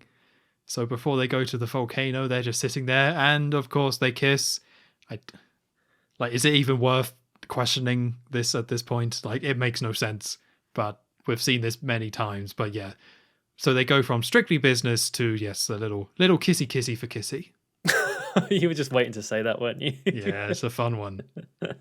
I completely forgot that, so that just goes to show you what I thought of it. Yeah. So we get a little bit more cuts as well. So we go back to the Pentagon where they're saying yes, we are launching our ship. We're going. Let's do this. And then we come back to Bond, who is at the lake. Although I think it's kind of implied that they've just been sitting there, Bond and Kissy, because it was day when they got there. And then by the time they get to the bottom of the fake of the crater, it's then nighttime. Oh, okay. Yeah, maybe they're just scouting it for a while. Yeah, they must have been something like that. They don't really explain it. There's no line or to tie it together. Or if there was, I missed it. But this is when Bond sees its opening and then sends Kissy away to get to the reinforcements. And Bond gets out of his fisherman gear, and it turns out he's wearing a ninja costume. This is something that a 7-year-old would wear on Halloween. To dress it's like up as an a all ninja. grey, and it's like a over the head to an extent. I don't know what it is. It just completely covers him, but it's just like this really loose, bluey cloth, and it looks so. It's another example of what I was just talking about, where yes, it would have made. I know why they did it, but Bond actually trying to be a ninja is just a step too far, and I would have much preferred Bond in a more he has spy gear. He has black spy gear we've seen before. I kind of would have liked that a bit more, but no, we've got to see Sean Connery in this kind of what looks quite ridiculous with this blue outfit. I mean, you say that's ridiculous, but then what he uses to get into the volcano, it's not ridiculous. Maybe he has like these suction cups on his knees and hands and stuff to climb down the side inside the volcano. But watching that, it just made me think of the human fly from The Simpsons. It's like, human fly here, hello. Hello. So yeah, Bond climbs down into the base and down onto the side. Just kind of goes to show you where my mind was at by this point in the film. I was thinking about The Simpsons. Yeah. All whilst this is going on, yeah, the US are launching their rocket, and this is kind of like where we get into the final act now of the film, the very time sensitive thing happening. You know, you have the bombs or missiles or whatever. In this one, it's the rocket going up, and yeah, so Bond sneaks in, and I don't know if we get any more with Blofeld yet before he starts to sneak around on the monorail stuff. I don't think so, no. Because this whole thing is just like, yeah, the operation of the US launching their rocket and Spectre launching their rocket to intercept, but it's just Bond kind of looking around and finding the astronauts and kind of sneaking around. So yeah, I don't think we quite see him yet, but very soon. Yeah, because yeah, we see more of Bond. We see more of the base, the Corlican base, with Bond sneaking around it, getting onto sneaking aboard the little monorail system. I love how Blofeld was. You know, we've got to have a monorail. He loves his transport. Sneaking aboard a little monorail car and zipping along to some sort of back rooms where he discovers the kidnapped real astronauts, and he uses one of the cigarettes first, doesn't he? Or does he not? How does he open the door for him? I can't remember. I don't think it was a cigarette, but maybe it was. He blows up the lock. There's definitely an explosion, so it would make sense if it was a cigarette.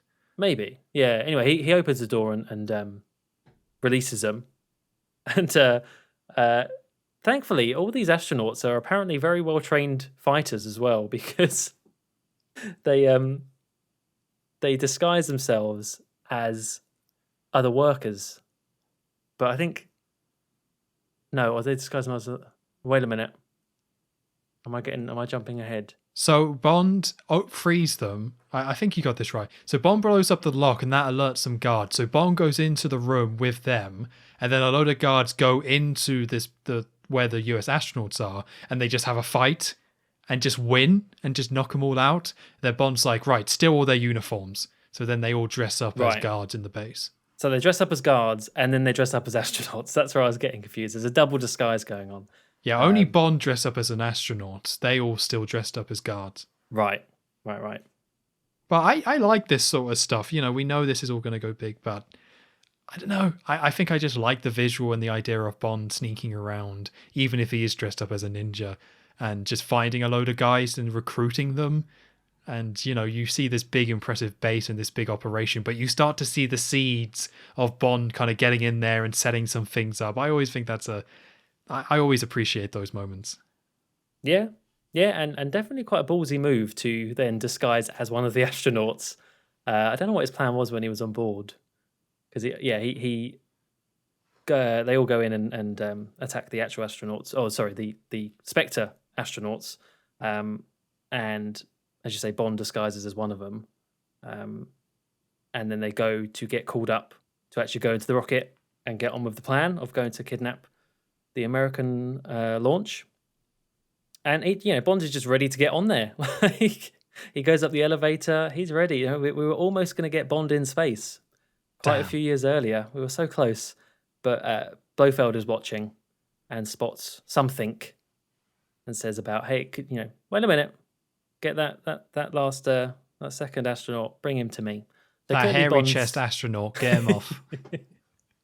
The disguise just wasn't good enough. Couldn't cope with Sean Connery's hair. So yeah, we get Bond being brought to this little, kind of like the little control room where everything is happening in front of the screens and everything, where Blofeld is. And we finally get, after so many films, Blofeld and Bond together. So just quickly before that, there's also a very brief scene where we see Kissy swimming away, but a black helicopter flies above and swoops, shoots at her. She dives underwater. They can't find her and leaves. And there's not much to it. It's basically to be like, was she killed by them or not? Because you don't see it. So you're supposed to be like, is she going to actually get there or did she die or not? So there's meant to be a little bit more suspense there about is she actually dead or not? Will to, Bond to have get support? reinforcements. Yeah. So then, yeah, Blofeld and Bond, here they are. So it initially starts with Hans. You know Hans. It's Hans, everybody. Him. That guy. He's standing between Bond and Blofeld, and they start speaking. And this reveal is so weak because of a very small thing for me, where like you have a shot of Hans just blocking half the frame and you just see a little bit of Blofeld. And when Blofeld reveals himself, he just peeks around Hans. Like, rather than getting Hans to move, he just peeks around the side. It's like, it's me, Mr. Bond. Haha. Like, why did... Like, it's such a minor thing they could have changed this of just Hans stepping out of the way. And it would have made it a lot more effective. But no, we had to have little Blofeld peeking round the corner with his cat. Don't call him Little Blofeld. It is Little Blofeld, though. Little Blofeld. Yeah. No, you needed the swivel action. You had to have the swivel. But he didn't swivel. He just peeked. Oh, you're right. Yeah, that's Swiveled true, yeah. would have been way better. But no, this was a Hans. I like to think it was like, Hans, can you get out the... It's just Fine, too shy. I'll just go round then. Fine. Oh, you really are you are ruining my opinion of this Blofeld by pointing out how much of a little dweeb he is. Oh, yeah. Oh, well, it now is the first thing he says when he peeks.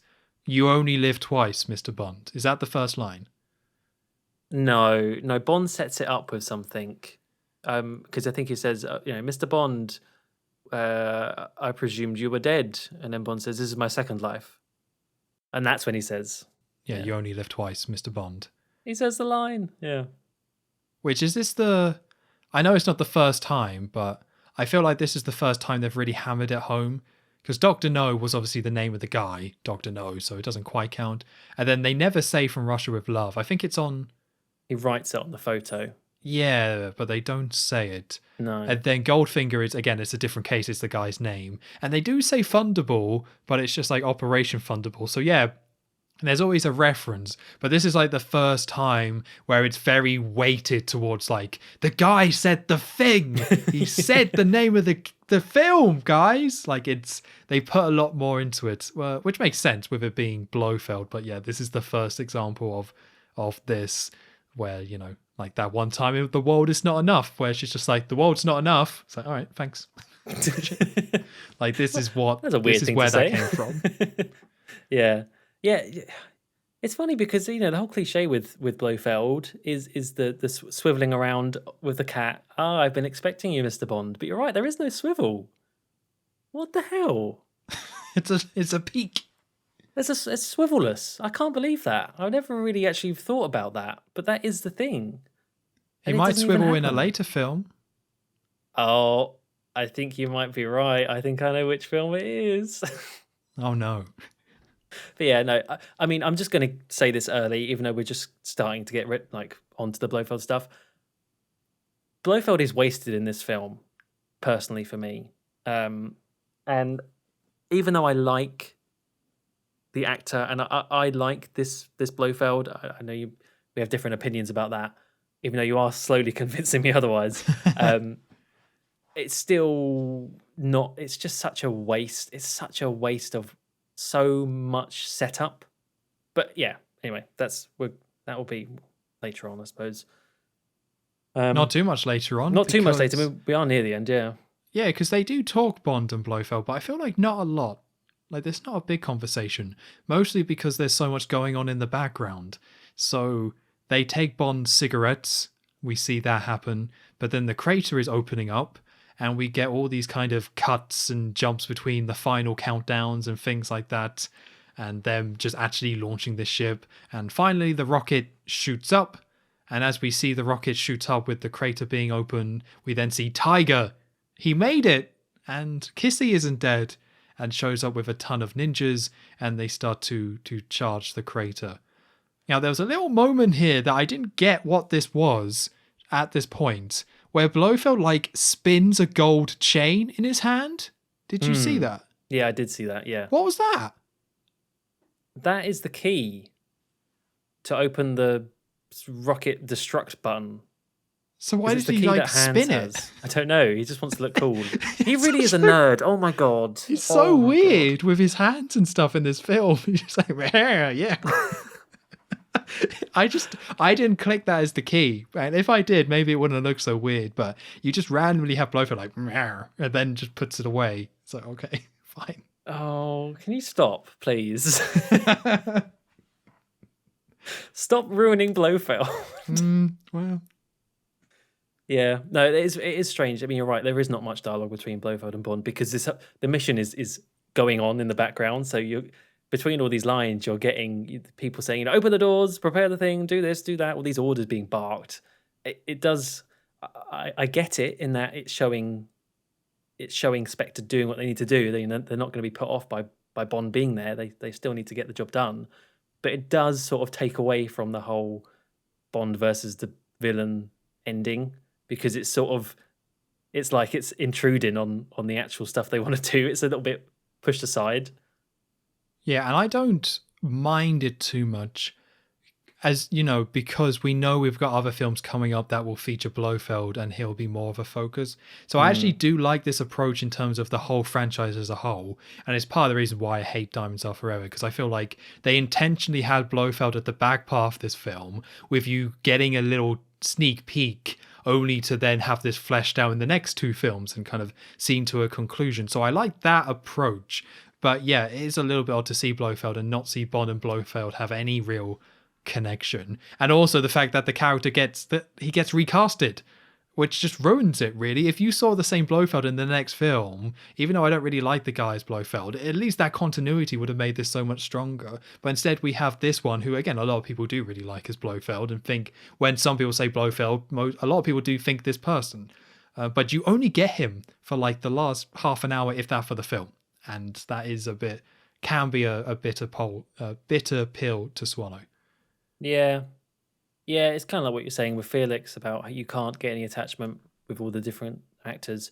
And especially with the next film being not only a different Blofeld, but a different Bond. It's like you lose any sort of thread of what was set up here. So it is almost like they're starting from scratch. Because I didn't even really think about, when you're saying about there's more Blofeld to come, I just completely skipped on Her Majesty's Secret Service in my mind. I went straight to Diamonds Are Forever because it's like, to me, it's like so separate from this. Yeah, because of the different characters and the fact that they're playing on Bond being in the disguise in that next film. But anyway, I could see it working in that regard if it did play out like that, where actors stuck around. But sadly, it's not. So to me, it just makes this a little bit of a shame. But anyway, yeah, the seeds are there for something cool, but they don't develop that enough, which is, again, part of the reason why I hate Diamonds Are Forever. So. Yeah. So while the ninjas are all up above, they start to shut the crater, and also... No, sorry. I think the crater might already be shut by this point. And then Blofeld's like, crater guns, fire! And then they start shooting all the ninjas above. So they're just being slaughtered brutally by all these guns in the crater. So at this point, Bond says, I could do with a smoke. It's like, here we go. Will you let me smoke first? Which Blofeld, being the reasonable man, it's the 60s, he was like, yeah, go ahead. I've got, like, Blofeld says you can have a cigarette. This isn't like a henchman giving it to him. This is specifically Blofeld saying, sure, go ahead. You're going to die anyway. Have a cigarette. Ha ha ha ha. So Yeah. then Blofeld, lets him have the cigarette. Bond, as we know, it's a bullet, which again I really like. I actually really like these as gadgets. I think this is actually a really cool one. So he uses that to kill a man and just charge across to open the crater door so all the ninjas up above can get in, and that starts the proper siege from them onto the base. You know what? As much as I hate Spectre for lots of things, including the whole Bond and Blofeld are brothers, Maybe they really are because they both have very similar viewpoints of letting a man have a smoke before he's about to die. We pointed it out in Goldfinger. Bond did exactly the same thing. They respect a man's cigarette. So maybe they are linked. you know? It's common courtesy. They're not so different after all. Oh, yeah. Did you just quote Austin Powers? Oh, was that from Austin We're Powers? not so different, you and I. That's literally a plot from that film. There you go. So you can't even talk about this film without it being, it's this film has been ruined by Austin Powers. But anyway, um, yeah. So I too like the whole cigarette thing because it's just a nifty little gadget. It's not very obvious. Just Bond having a bit of a smoke. But then now is like proper end of the film, one side against another chaos, which we've seen bits of before. Underwater at the end of Thunderball, Fort Knox with Goldfinger. This by far to me is the craziest, most chaotic, and actually I think I like it for that reason. It's just so mad. There is explosions and people jumping everywhere. There's all sorts of deaths. It's just if you actually pay attention to what's going on the screen at any one time, it's quite something to watch. Yeah, because it's such a huge set.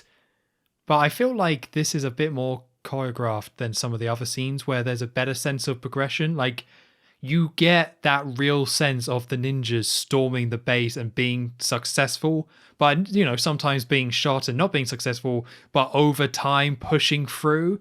And I think for me, that's what makes this scene really work, where yes, it's chaos, but there is a more of a through point than some of the other films where you can see this progression of first the ninjas start at the top and then they go down and then they blow up the hole so everyone else can come in, and then they start sieging one pit and then they take over where the shutters are and then they do an assault on the stairs. Like, you can see them taking control and you can see they're at a big disadvantage, but over time they start winning, and this fighting feels like it's got a little bit more of a point. It's not just a load of shooting and then at some point they stop. So yeah, I mean, it's crazy and it's extremely loud. There is just constant gunfire and grenades going off, and it's kind of funny how often people are just throwing grenades all the time. And someone has a sword at some point. Someone just gets a sword out and starts like stabbing people. It's like, okay, all right, that's cool. You got to be well equipped, yeah. I think you're right though. Maybe that's why I didn't notice that consciously, but that is one of the reasons why I did like this big scene. As you say, that maybe there is because it's a clearer progression to it, and also, I mean, it's just you just got a lot of stuff to keep you focused because at this point there's really not much left of the plot. Like, we are reaching more or less the end. Tiger's there with all of his men. Bond's there. At this point, I'm trying to remember at what point Blofeld scarpers, basically. So Bond and Blofeld are in the control room. So Bond has been recaptured after opening it up, and they put the shutters down. And it's at this point that the cat starts freaking out. Yeah, the cat is not having a good day. I think the cat just leaves, right? I think he just actually puts down the cat. Yeah. So then from the control room, Blofeld has Bond and Osaka with him. And then Blofeld's like, I'll show you, Bond, and just shoots the Japanese guy. So it's like, all right, yeah, it's fine. And then they go to the rail car. Blofeld sits on the rail car with Bond in front of him, and Blofeld has the gun. Then it's just like, goodbye, 007, of which Tiger throws a ninja star. I'm just going to say ninja star, which hits him in the wrist. And then I'm assuming Blofeld hits a button to make the monorail go. But that car then just instantly flies off. And at that point is where Bond is free to go meet up with everyone else. It's terrible. I hate this. I hate this. I just cannot get over how much I hate this.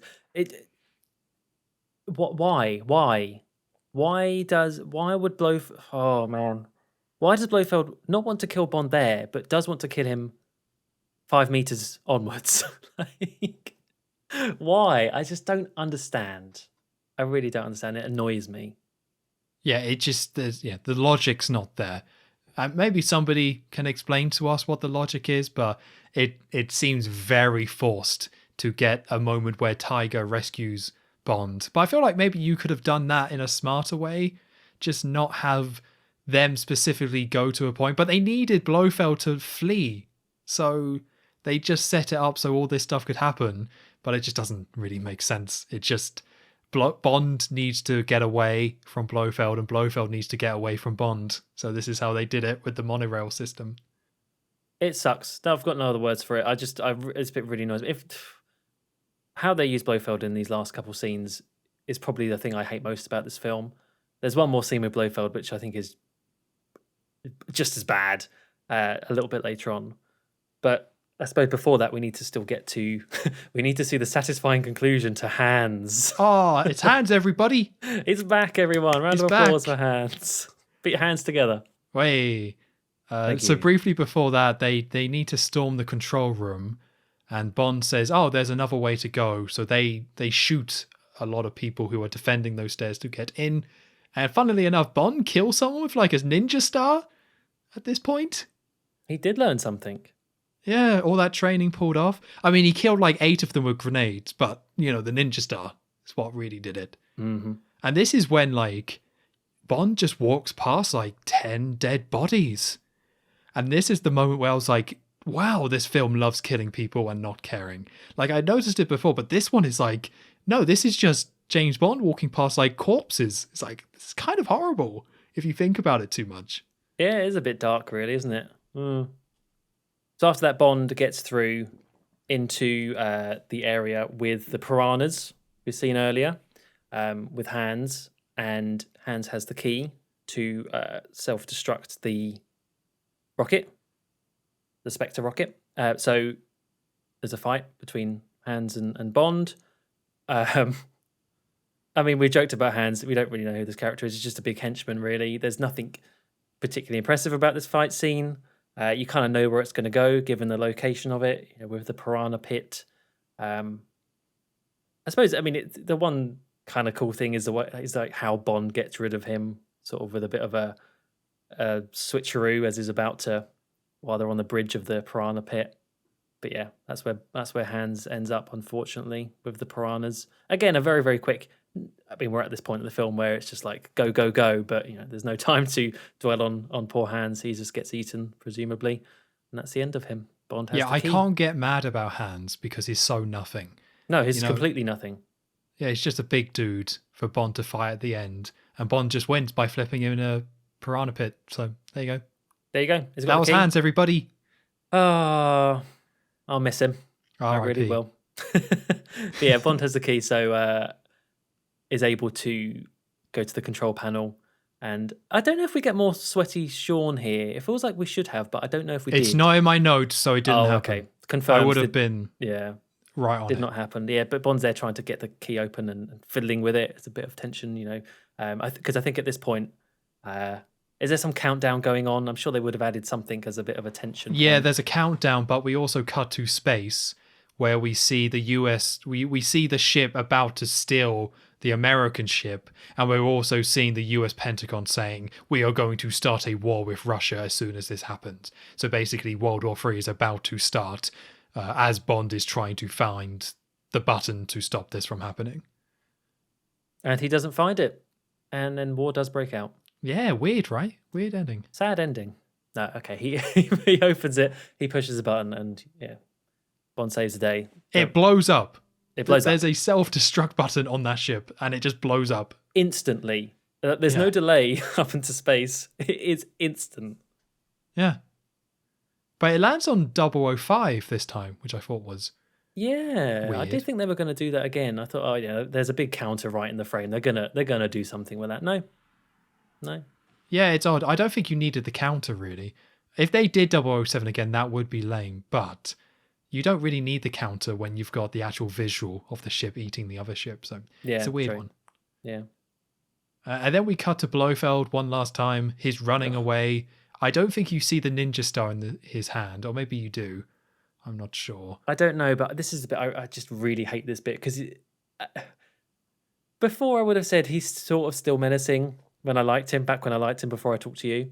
Uh, The good old days. the good old days. But in this scene, even watching it, I did notice that he just looks pathetic as he's like scrambling out of this little monorail thing and opening the this panel on the wall to press another button, which self-destructs the whole base. He just looks pathetic, and that is the last we see of him. So great, well done. That was Blofeld, everyone. Yeah. I mean, he does say to the camera, "You haven't seen the last of me. I'll return stronger than ever," which I thought was an interesting choice. But Oh, I must have been watching the wrong version. yeah. Oh crap! Said, "I'll Man. get you, Bond." You, the that's a cat great meows. impression. But he activates the self-destruct, which initially I was like, why? But it does kind of make sense, right? Like, if there's probably a ton of Spectre secrets and things like that. So if you are going to be captured or have it like that, you don't want anyone poking around Spectre's business. So, it's a cliche, but it probably does make sense that Blofeld would say, okay, my plan has failed. I'm going to blow everything up so there's no trace of Spectre here so I can, rebuild for the next time. Yeah, no, and there will be a next time, so that does make sense. So everything starts blowing up. We get some explosions and everyone escaped. And we get that stock footage we saw of the volcano at the beginning. Oh, I think we see it again. It's and terrible. It's so bad, right? Yeah, it's really bad. Like, I didn't get the impression the volcano was actually erupting at all. But then they cut to these old shots of lava pouring out of it. And it's just like, where did that come from? It's really badly superimposed on top of it, and it doesn't sell it at all. And then they have shots of them in the water, and they put like a red light on them. It's like, I know there really is lava there, I promise. Yeah, it looks terrible. It's kind of a shame, really. I wish they didn't do that. Like, they just show some cool explosions. You don't need it to be an actual volcano erupting. So they escape through the caves from before, I believe, because now there's no gas, I guess. Yeah, I guess so. A load of ninjas, and I think Tiger and Bond and Kissy. Some planes come by. They drop off some dinghies into the water. Bond and Kissy get into one and watch the volcano blow up. Then we get Bond saying, "So how about that honeymoon? They'll never find us." And this is when we get a little bit of a gag where a submarine then comes up underneath the dinghy where Bond and Kissy are on. And we go inside the submarine to see that it's the same one from before, where M and Moneypenny are. And M, I believe, says, "Tell them to come down below and report." And that's it. That's the film. Yeah. Credits roll. We get James Bond will be back for On Her Majesty's Secret Service. So that was very cool to see. Although I think the wording was different. It wasn't James Bond will return. It was James Bond will be back for. Oh. So that's something they didn't have established by this point. Oh, no, I don't like that. We'll be No, back I didn't for. like it either. No, it doesn't have the same ring to it. But that's You Only Live Twice. So who ranked first last time? Because I feel like that's the only fair way to do this. Who ranked first last time? Oh, I think it was me, so it's you to go next. Ah, okay. Yeah, because I did. Yeah, because I got stuck on Goldfinger. So I think overall with this film, yes, there were things we complained about, but I've enjoyed every single one of these Sean Connery films. Like, I come away from each of them with a positive reception saying, I enjoyed that. I'm glad I watched it. There was a lot of good things. And this was kind of no exception to that. I was surprised about how many memorable, iconic things are in this film that I had completely forgotten about. But I'm really glad I watched it. And at the end, again, I was like, yeah, that was good. I enjoyed that. But that doesn't excuse all the things I didn't enjoy and the things that clearly don't work in this film. I really don't like Blofeld in this film. It's a very small part of the film, so I don't think it's too bad. And the Japanese stuff and the cultural appropriation stuff is just really hard to kind of sit through. But I think it's like a lot more solid than Thunderball in a lot of ways. Like, I like the overall plot and the space scenes, and the volcano base is awesome. I like the big fight at the end, and there's some really cool scenes. Like, the fight scenes overall seem to be a lot better and a lot of higher quality than we saw in Thunderball. So in a lot of ways, it's a lot of improvements. And to me, it came away like a really solid Bond adventure, despite some very questionable decisions. So saying that, in terms of my ranking, when I look at the films, it's like, well, From Russia with Love, it doesn't beat. I put Thunderball as second, and I would still say I prefer Thunderball overall. That just stood out a little bit more to me. And I think the flaws of this film are worse than the flaws of Thunderball. And then that's when we come to Dr. No. And I would still probably say I like Dr. No more. And then we come to Goldfinger, and I would probably say I liked Goldfinger more. So for me, this is fifth under Goldfinger. And that's not to say I didn't enjoy it. Even all the things we said about Goldfinger, I still enjoyed Goldfinger. I just think this is the worst of the bunch, but still a really enjoyable Bond experience overall. So for me, it's number 5 below Goldfinger. Okay. I had a lot of trouble with this. I know last time you had a bit of trouble placing Thunderball. It was very tough. Very, very tough. I think for me, the thing that really was the nail in the coffin for this film for me was Sean Connery. I came away at the end of this film. I came out of it having watched it, just sensing that the spark wasn't there from him that I'd seen in the other films. I don't know how much of that is me putting focusing on that, because I know that historically this was where he was getting sick of the franchise and me projecting onto the film. But I just came away thinking, oh, it just didn't seem as suave. It didn't seem as charming, and as it wasn't quite up there with the other Bond films. I think on top of that, I've talked about how I think they've wasted Blofeld, and you've kind of convinced me that the Blofeld we did see wasn't too good anyway. I think if we'd have had Blofeld more in the film, maybe that would have been a bit better. But so yeah, a bit of a waste of Blofeld. I think the real redeeming feature of this film for me is not Sean Connery, it's not Blofeld, it's definitely not like the Bond woman or anything like Kissy? that. It's no, it's Hands. No, yes, Hands. No, it's location. I think I love the Japanese setting of this film. I love all the different locations it uses. We did talk about how it maybe goes a bit too far into utilizing Japanese culture in some parts, but for the majority of the film, I really liked it, and I think the cinematography of this film really excels showing this off as a country and as a city. So basically, I had a lot of trouble putting this. I knew that From Russia with Love was still going to be top. I knew I enjoyed Thunderball more than this.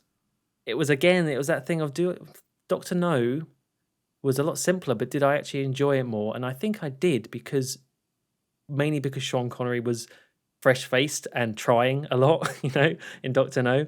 And then it was, well, do I actually like this more than Goldfinger? And I think that's where we slightly differ. I still really don't like Goldfinger, so I'm putting this at number 4 currently. That doesn't surprise me at all, to be honest.